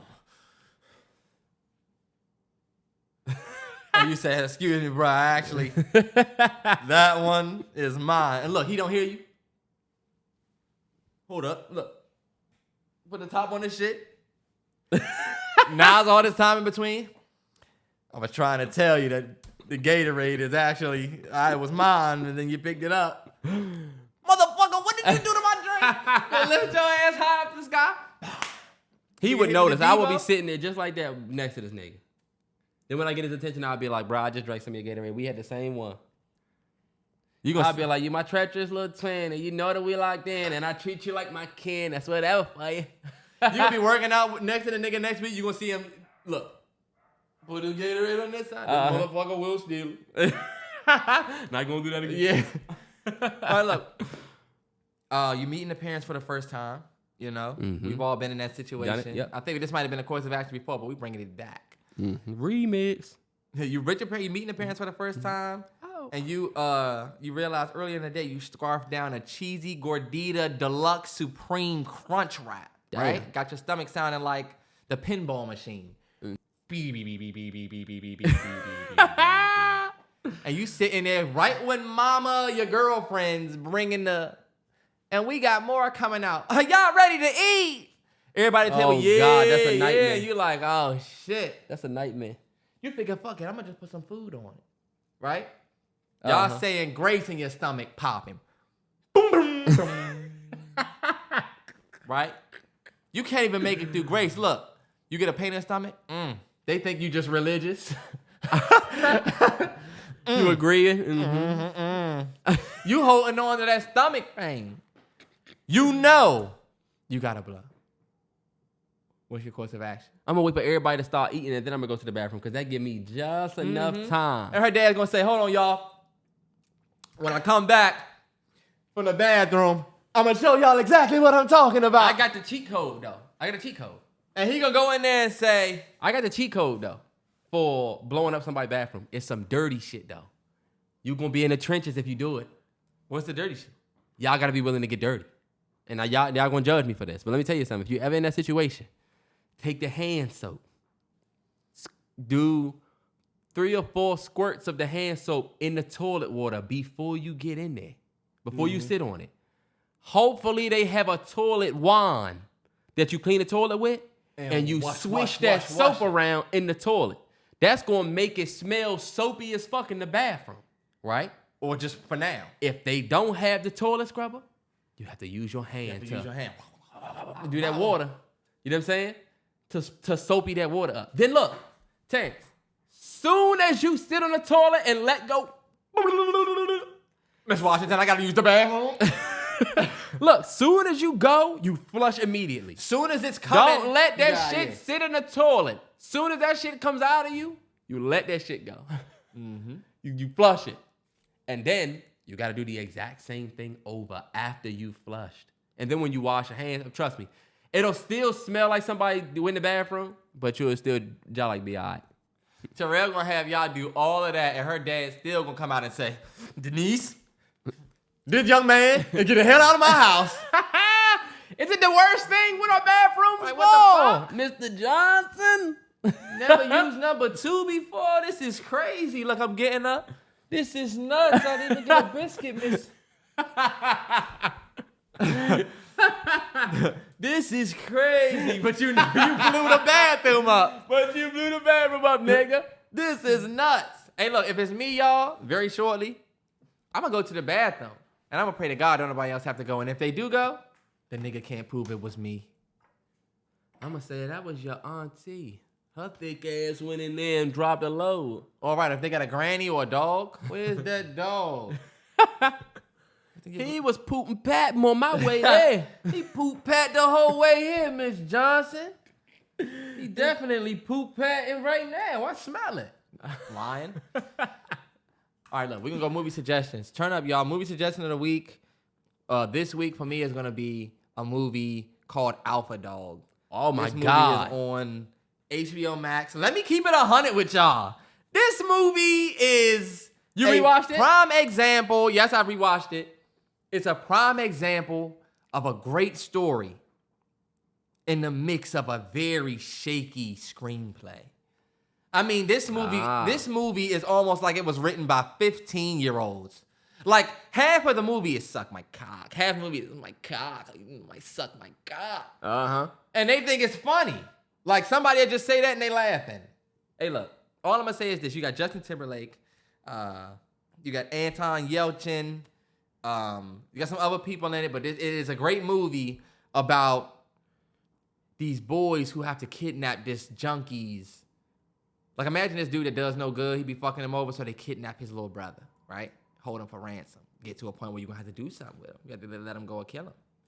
Based on a true story. It's a very good movie. It will grab your heartstrings and just twist. Also, this movie, like I said, this movie feels like it was written by B. Rabbit from 8 Mile. Like, it is a tough movie. But I want y'all to watch this movie because I want you to see how a great story can overlap a rough screenplay. A lot of y'all don't have examples of that.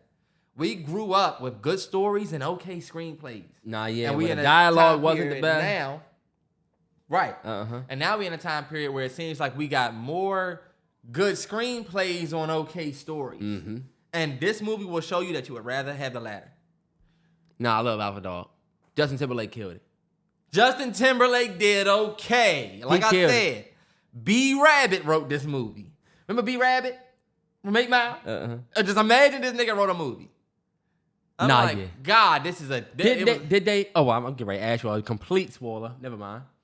My movie suggestion of the week is I'm going David Fincher. I'm going to go to ladies' favorite. I'm going to go Gone Girl. Mm-hmm. I watched Gone Girl... in theaters. In theaters.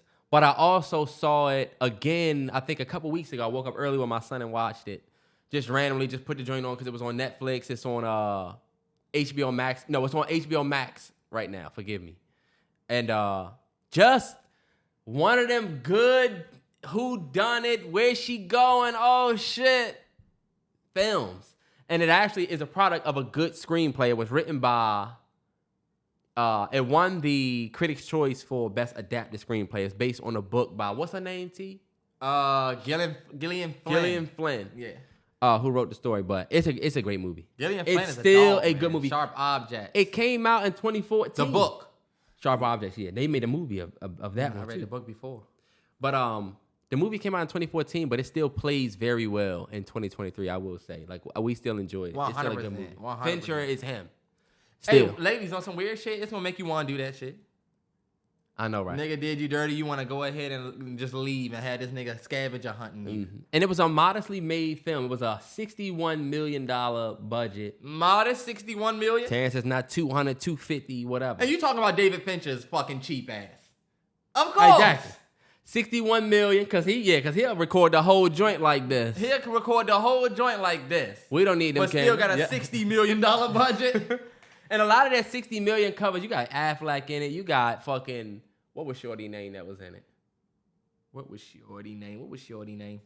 I love the actress that plays the main chick. Rosamund Pike. Neil Patrick Harris, Tyler Perry. You got a bunch of people in it. Mm-hmm. But they made $360 million in theaters. And it just goes to show that when a dope story, like you said, a dope story means everything. It's the same thing with, like, we were talking about Oppenheimer. Yeah, you know what I'm saying? Like, that story, even though... It's funny you say Tyler Perry's in that because I swear Tyler Perry, the actor, is the most entrepreneur. He does everything. Like, Tyler Perry, just when he's just himself in a movie, to me, he's the same person in every other movie. Like, Tyler Perry in this is the same Tyler Perry from Don't Look Up, where he was like the news person. Oh, my goodness. Tyler Perry only different when he and had I his... actually fuck with regular Tyler Perry in Me a too. movie. I felt like if he was like we could be using our greats so much better. We could. So much better. Can you imagine a movie they say, oh, you got to talk to this dude, and it's this big establishment thing, and then it's TP. Like, yo, I do this. I'm one of them ones. You know what? I felt like if they redid Mr. and Mrs. Smith the right way, let's talk about that bullshit real quick. Tyler Perry as Mr. Smith? No. They have, if they needed to redo Mr. and Mrs. Smith, remember they went and sat with the therapist? Yeah. Tyler Perry should be the therapist. Okay, I think he he plays a perfect. perfect therapist. Who would your dream cast right now? Okay, this is some random shit, right? Tyler Perry? You know we got, Mr. and Mrs. Smith. You know the sexual tension chemistry that you need to pull off of Mr. and Mrs. Smith. And that's why nobody's excited about this Childish Gambino with the Asian chick joint that's coming out. Because we just don't feel like they have any chemistry on screen.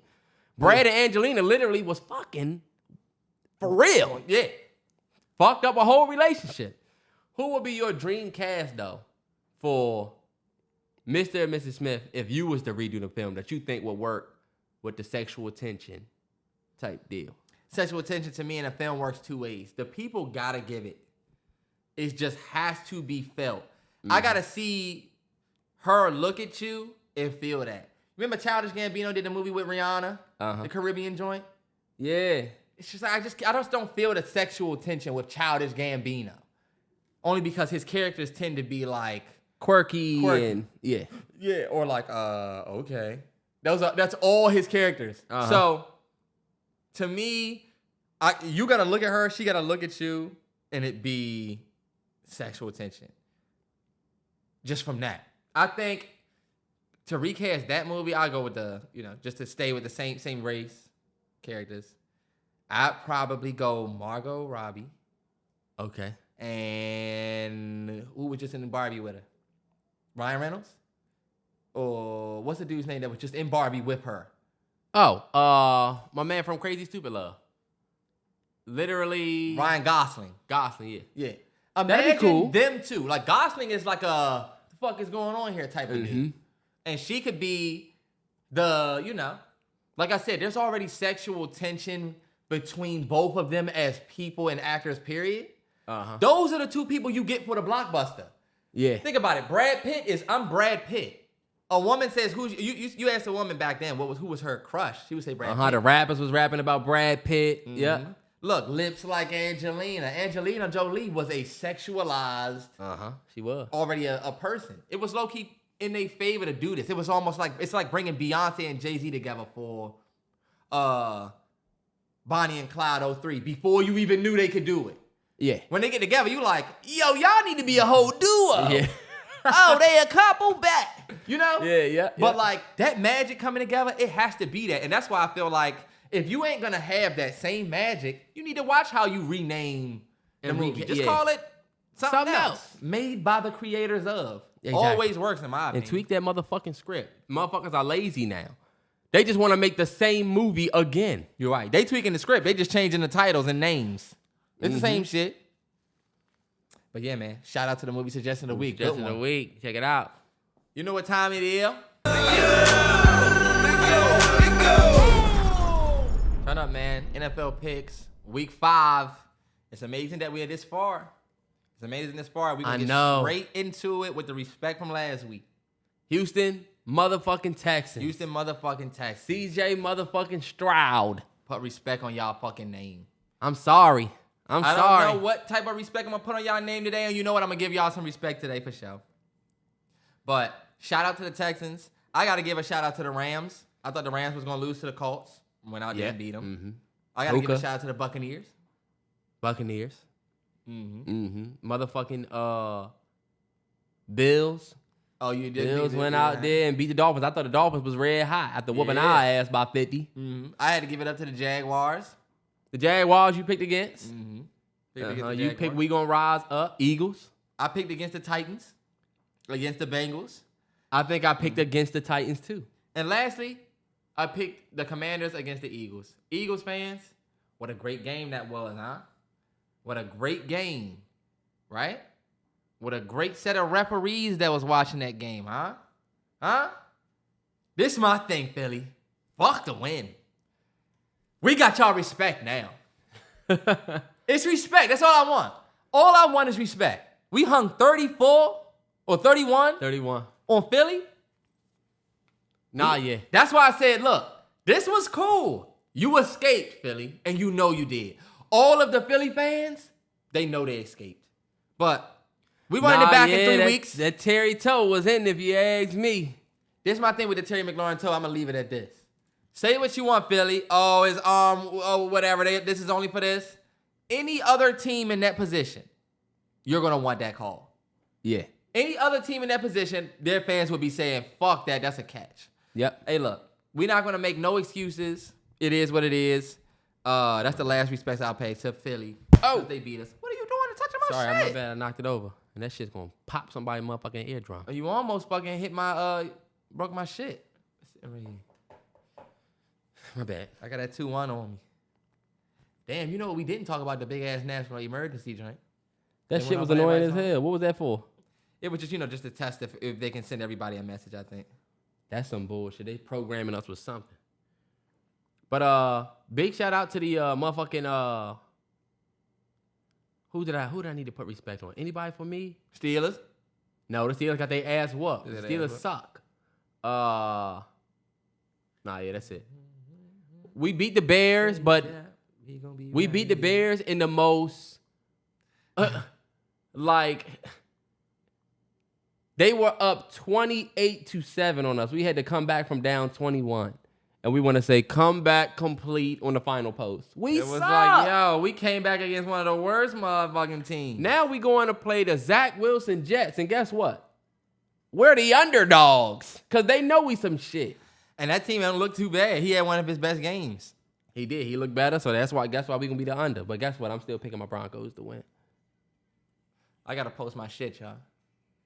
All right, well, let's hurry up and get through this so you can do that. Thursday night, which is tonight. We are recording on a Thursday night. Keep going, Terrell. We are recording on a Thursday night. Terrance's Commanders are going to take on the Chicago Bears in D.C. and Orlando. We going to be right here. We ain't going nowhere. Welcome to D.C. Prime time. Fuck you talking about. Get your Amazon Prime ready because we're going to go out there and bust their ass. I'm picking the Commanders. I'm picking y'all to win. The Bears are just not solid, man. Y'all got a good squad. Y'all D-line should clean up this game. They don't have Eddie Jackson playing. They don't got their starting cornerback playing. If we lose, I might not show up next week. Nah, yeah. You better. And let me tell you something. They said even if we win by a field goal, it's like. Y'all defense is nowhere near as bad as our defense is, though. Did we lose to y'all? Yeah, I did. Jesus Christ. Think about it. We scraped past y'all, scraped past the Cardinals. We lost to the Bills and Eagles. If we lose this game, man. Nah, yeah, this could swing y'all season a certain way. Y'all need to go out here and become 3-2. All right, bet. So we both picking the Commanders. Jaguars at Bills. I'm gonna go Bills, man. I'm gonna go Bills at home. I'm sorry, Jags, but the Jaguars are too inconsistent for me. Nah, yeah. They're too inconsistent. They win, they lose, they win, they lose. And the Bills did take that ugly L to start the season. I was about to say, I'm definitely 100% picking the Bills. But I'm going to pick the Bills, too. And I got to put respect on the Jaguars. I feel like some of the Jaguars fans was hitting me like, yo, you got to put respect on us. This week, y'all, I got respect on y'all. I'll say that. But I'm picking Bills. I'm picking the Bills. I think Josh Allen literally went from week 1, people talking shit about him because he threw 3 interceptions, to this week being back to number 1 MVP odds. It's crazy how shit can change for you in the matter of a fucking week. I think it's crazy how people be counting out. Like, you see everybody talking about Daniel Jones now. Say Daniel Jones, they should have never paid him that money. Man, I watched it. All I'm saying is this. Y'all were just saying the same thing about Zach Wilson and how he shouldn't be in the league. And then some of them same analysts the next week are talking about, oh, look, this guy's got guts. He's got this. He's got skills. Whoa. Nah, yeah, it is a what have you done for me this week? This week. League, it is. All right, bet. Texans are going to see the Falcons, and I'm going to pick the Texans. I'm picking the Texans too. This is my red respect hot for them. Texans. Sorry, it's Falcons fans. We got a lot of Falcons fans this year that listen to this podcast. And y'all know I'm I pick sorry. y'all, but come on, look how y'all just did me. I'm picking the Texans. I The think Texans it's gonna red hot. Go out there and get that respect, Falcons. Yeah. Texans. Panthers at Lions. You already know what I'm doing. You already know how I coming. I'm definitely picking the Lions too, but watch. Just watch. The Lions are two beasts. Who did the Lions beat this past week? Who was that? Who did the Lions beat this past week? And I think that they scraped by the hair on their chinny chin. Or did they dog them? Nah, they beat, first of all, Aiden Hutchinson is a fucking beast. Oh, it was a Thanksgiving game. It was the Thursday game. I said Thanksgiving. The Thursday. They beat the Packers. Yeah, Jordan beat the Love. Packers. Mm-hmm. Jordan Love and them. They just too good, man. I feel like the Lions got a little bit of a easy upcoming schedule. They might fuck around and be like I'm 7 telling and, you, the know what I'm Lions saying? are that squad that they're one of my sleeper squads for the year. I think they're gonna beat the Panthers. The Panthers are not doing well. I did not know they was 0-4. I just realized they're 0-4. I feel like they've been in the games, but they haven't been winning the games. Jesus. That should be us, to be honest. We trying to tank for Caleb. And what you don't got, me when say that. Titans at Colts. Titans at Colts? Mm-hmm. I think I am going to go, damn, you know what? I'm going. That's a rivalry. And it's a good game. I'm too. going Titans, I'm sorry. I'm going Colts, man. Richardson. You know what? Why am I going Titans? Why? The Titans are cool if they pop. The Bengals just suck. You know what I'm saying? Didn't they just get the Jonathan Taylor off the PUP list? Who?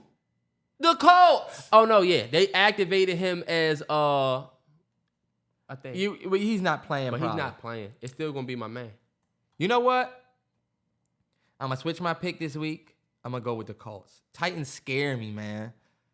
Like, I feel like the Titans win last week was impressive, but also... The Titans did go off. Derrick Henry, when I see you threw that touchdown pass. Yeah, see, that's what scared me. A Derrick Henry touchdown pass? Is that going to happen every game? Exactly. I'm picking the Colts, man. I like Richardson and what they're doing. I like the Colts. My boy Michael Pittman, I need a big game. You know what? Fuck that. I'm picking the Titans. Let's go Derrick Henry and squad. I wouldn't be surprised if they win. Giants at Dolphins is going to be a nightmare. This could be as bad as our game. But you know what? Even the Giants' defense isn't as bad as ours. At least they got Kayvon. The Giants are trash. The Giants are terrible. But Giants fans, I hope y'all know that y'all are trash, and all of the talking stops here, right? y'all don't fuck around. Go out there and lose by a field goal, and these motherfuckers can say they beat y'all. Giants fans, Let's see y'all get past Chicago tonight before you start talking. we can still talk to the Giants fans. Y'all didn't even score a tutty against the Patriots. Embarrassing. We didn't score a touchdown against the Bills, but still. I'm picking the Dolphins. I'm picking the Dolphins too for sure. Saints at Patriots. Patriots. I'm picking the Saints. I'm picking Patriots. I don't know what it is about the Patriots. They got dogged by Dallas. No, you know what? I'm picking the Saints. They going back home, but Belichick is starting the show. You see everybody having conversations about Bill Belichick. Didn't the Saints just lose? I don't know who lived not across from you over here, but up there, some chick. She keep coming out here looking over that balcony. Can everybody right see here? that we doing this podcast? The chick that you seen before? No, upstairs. Right here. Not all the way up, but in the middle. Right here? Uh-huh. Oh, I only seen the lady there. No, yeah, she came out. I looked over and she was looking dead off the rails at us. What she look like? Older? Younger? She like a little bit older than, maybe a little bit older than us, but maybe not. Okay. See, the reason why I asked y'all is not because I was hoping she was younger. I'm hoping she is. And I like to have old neighbors. Nothing like being the youngest neighbor. Anyway. It is nothing like that. Yeah, like I'm the young guy on the block. And then look, I'm not up to no good. She said, she probably think we in here in this joint talking about a whole bunch of like women shit. Right. Trust me, I live like some fucking Fucking red pill guys. fucking podcast niggas. Fine ass niggas though. Fine niggas. Big balcony. Anyway, Ravens. Hold on, wait. Are you picking the I'm picking Saints? the Patriots. You picking the Patriots? The Saints just lost. Yeah, but the Saints. I need Ramondre Stevenson to go out there and cook. We got to be in Foxborough. The Saints did go out there and get their ass whooped by the Bucks, man. Shout out to the Bucks. And what's the name played the whole game? Carr. Who knew that Baker Mayfield's Bucks would be 3-1? And I'm fucking with them. Hold on, wait. Did the Buccaneers have a bye week this week? They may, bye week. Yeah, Buccaneers, Seahawks, Chargers, and Browns on bye. Fuck, a week 5 bye? That's early. Now you got that stretch to end. But all right, let's keep it going. What we had? Ravens at Steelers. Ravens. Sorry, Steelers fans, y'all are just not good. And that Ravens team, they have Lamar. It's a division rival. As much as I want to say that it's gonna be a close one, I'm picking Ravens. I'm picking Ravens. Now Steelers, if Good y'all luck, can steal Steelers. one, that'd be dope. But I just don't see y'all beating Lamar. Not the way y'all been looking. Not with Kenny Pickett, who I watch everybody all offseason say, yo, they got Kenny Pickett. I can't wait to see George Pickens and Kenny Pickett together. That combo. I'm like, from what I seen from Kenny Pickett, he don't look like a lead the team right now guy. He look like the nigga that was there when Ben left, and hopefully he'll work out, but we haven't seen much on some Sam Howell shit. And now look at what it is. Now everybody's saying you're not going to win with Kenny Pickett back there. You ain't going to win with Kenny Pickett. Y'all wasn't saying it the whole offseason. That's true. He was definitely some hype. I'm going to go with the Ravens. I'm going Next Ravens up, too. Bengals at Cardinals. I'm picking the fucking Cardinals. I just can't trust this Bengals team, man. You can't. They've only scored, I think, one touchdown or something like that. Or 2 offensive touchdowns in 4 games. Everybody, my fantasy team is cooked for the sheer fact that Joe Burrow gets 4 points a game. Like, I have Joe Burrow as my quarterback, and then I really couldn't figure out another quarterback. Remember my draft? I got fucked with Garrett Wilson, no A-Rod. Yeah. And I think I just have been fucked with Burrow. I like, he got all these receiver weapons, another gas person all season. Yeah. I think in this case, I'm going to go with the Bengals. I told you to pick up Josh Dobbs. That ain't a That bad motherfucker pickup. get rushing TDs. You'll get points. No bullshit. But- More than 4 points. Exactly. I have T. Higgins. It's been the worst. It has been the worst. But I'm picking the Bengals against the Cardinals, believe it or not. You gonna I think pick them to they turn it stretch? around. You know what? I'm gonna pick the Bengals too. I think they eke out a win. Oh, you puss. I know, but I'm trying to keep my record. I went 12-4 last week. Oh, you did. He did. I'm trying to catch up. Hold on, watch. Look, hold on, watch. You talking about the gap widens. Please, this man has 5 extra wins than me, or 5 or 6 wins. Hey, look, more the than gap me. is widening, and the nigga didn't lie. Please, watch me hawk him. Hold on. I'm gonna go Bengals. Eagles at Rams. Eagles, Rams. Of course, I'm picking Eagles. I'm sorry. Eagles. Y'all should go out there and beat that Rams team. Rams. I This would is your love time. to see Puka go off for another 30-point game for you. Wow. And I'm going to keep it 100. We just played that Eagles defense. It is not this low-key powerhouse, Swiss crazy cheesy. defense. It's Swiss cheesy. You can dice that drain up. I feel like the Bills defense looked way more rowdy than Philly. We was going through Philly. Nah, You yeah. see how we drove down the field on them? Put up 31 points is We drove down the field in like, I don't even know how many minutes to tie the game. Then we got the ball back. We driving down the field, and they luckily got the little call, and they stopped us. yeah. But I think the Rams definitely have an opportunity.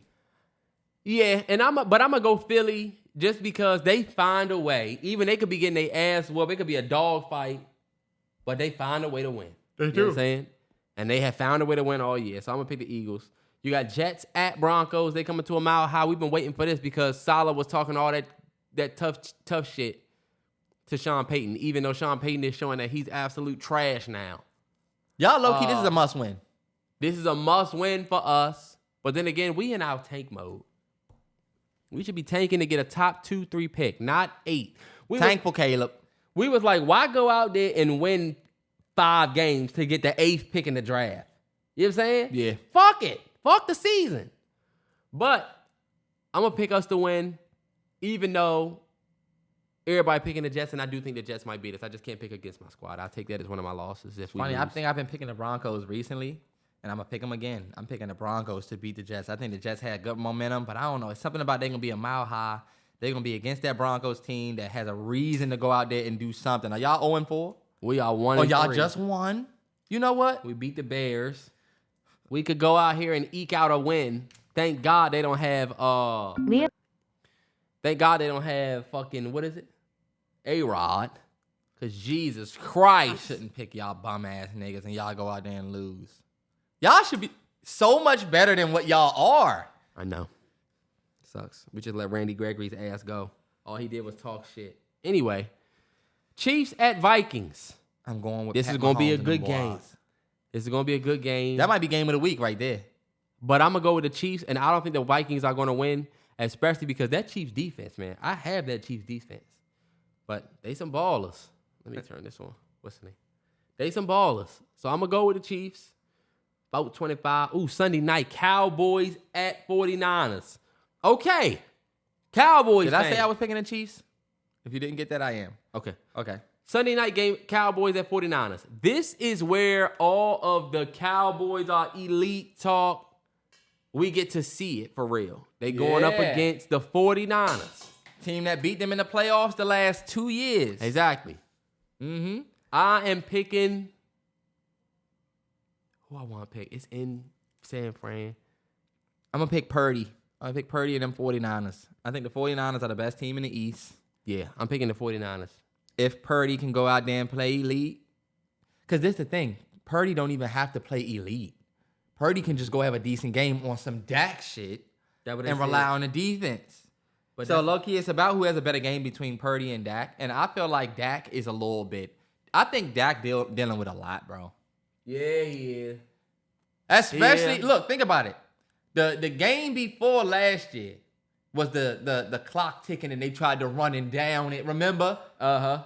That wasn't on Dak, but Dak ran into the referee. Like, you could low-key say, fucking Dak. Then the game afterwards, Dak just did not have a good playoff game last year. So I think he might go out with the, oh shit, these niggas beat my ass before. Or he might, they said angry Dak is a scary sight. And you know what? Fuck this. I'm picking the Cowboys. You're picking the Cowboys. I'm going to pick the 49ers because that 49ers defense is still the 49ers defense. And they got Javon. They have people like that D-line. It's going to be tough, but also it's going to be a matchup of the defenses. You know what I'm saying? It is. It's all about if Purdy's going to give away points or if Dak's going to give away points. And right now, I feel like I'm going to lean towards Dak giving away points than Purdy. Purdy is going to play more conservative. Yeah. But the defense is going to put Dak in a situation where he has to throw the ball. Y'all, I'm You know what I'm thinking. saying? Yeah, you're right. And so I think like that's going to be. You see me, I'm thinking about the Cowboys, like in the way football goes. Watch the Cowboys go out here and beat the 49ers this time around, you know? But it'll be different come playoff time, you know? I can just see them saying, oh, we beat them regular season, but y'all know what they're going to do in the playoffs. I can see people saying it. 100%. Yeah. And who we got last game Monday night? Monday night, you got Packers at Raiders. Raiders fans are just. I'm going with the Pack show. I'm going to go on with the Packers as well. 100%. I hate the Raiders. I will never pick y'all. Never will pick y'all. And y'all have the worst organization ever. I want to see Jordan Love, do his thing. You see the Raider fan fighting the Rams, dude? Yeah. He beat his ass, too.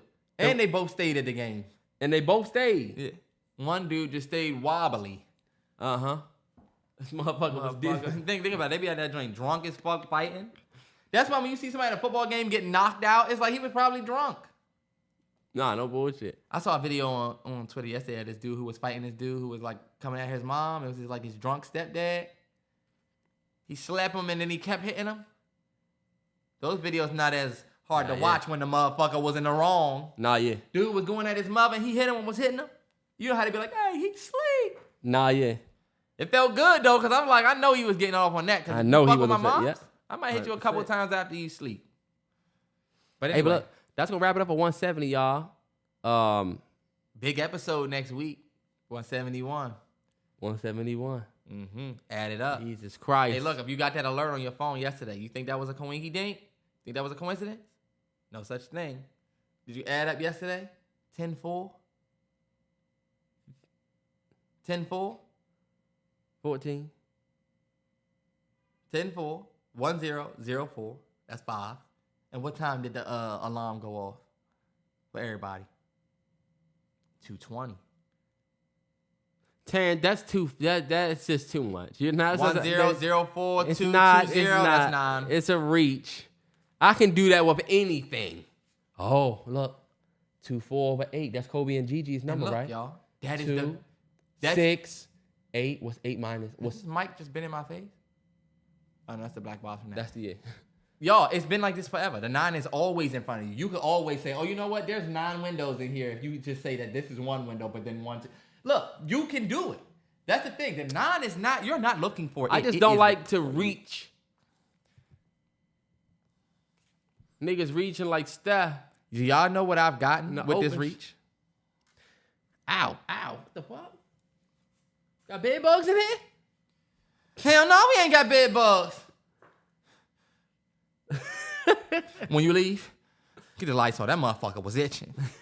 All right, y'all. 170. That wraps it up. Hopefully y'all enjoyed that Drake album. We will be listening. If you don't have a Patreon, get that. Yes, sir. And go check out our full reaction on that bad boy. It's lit. Next time.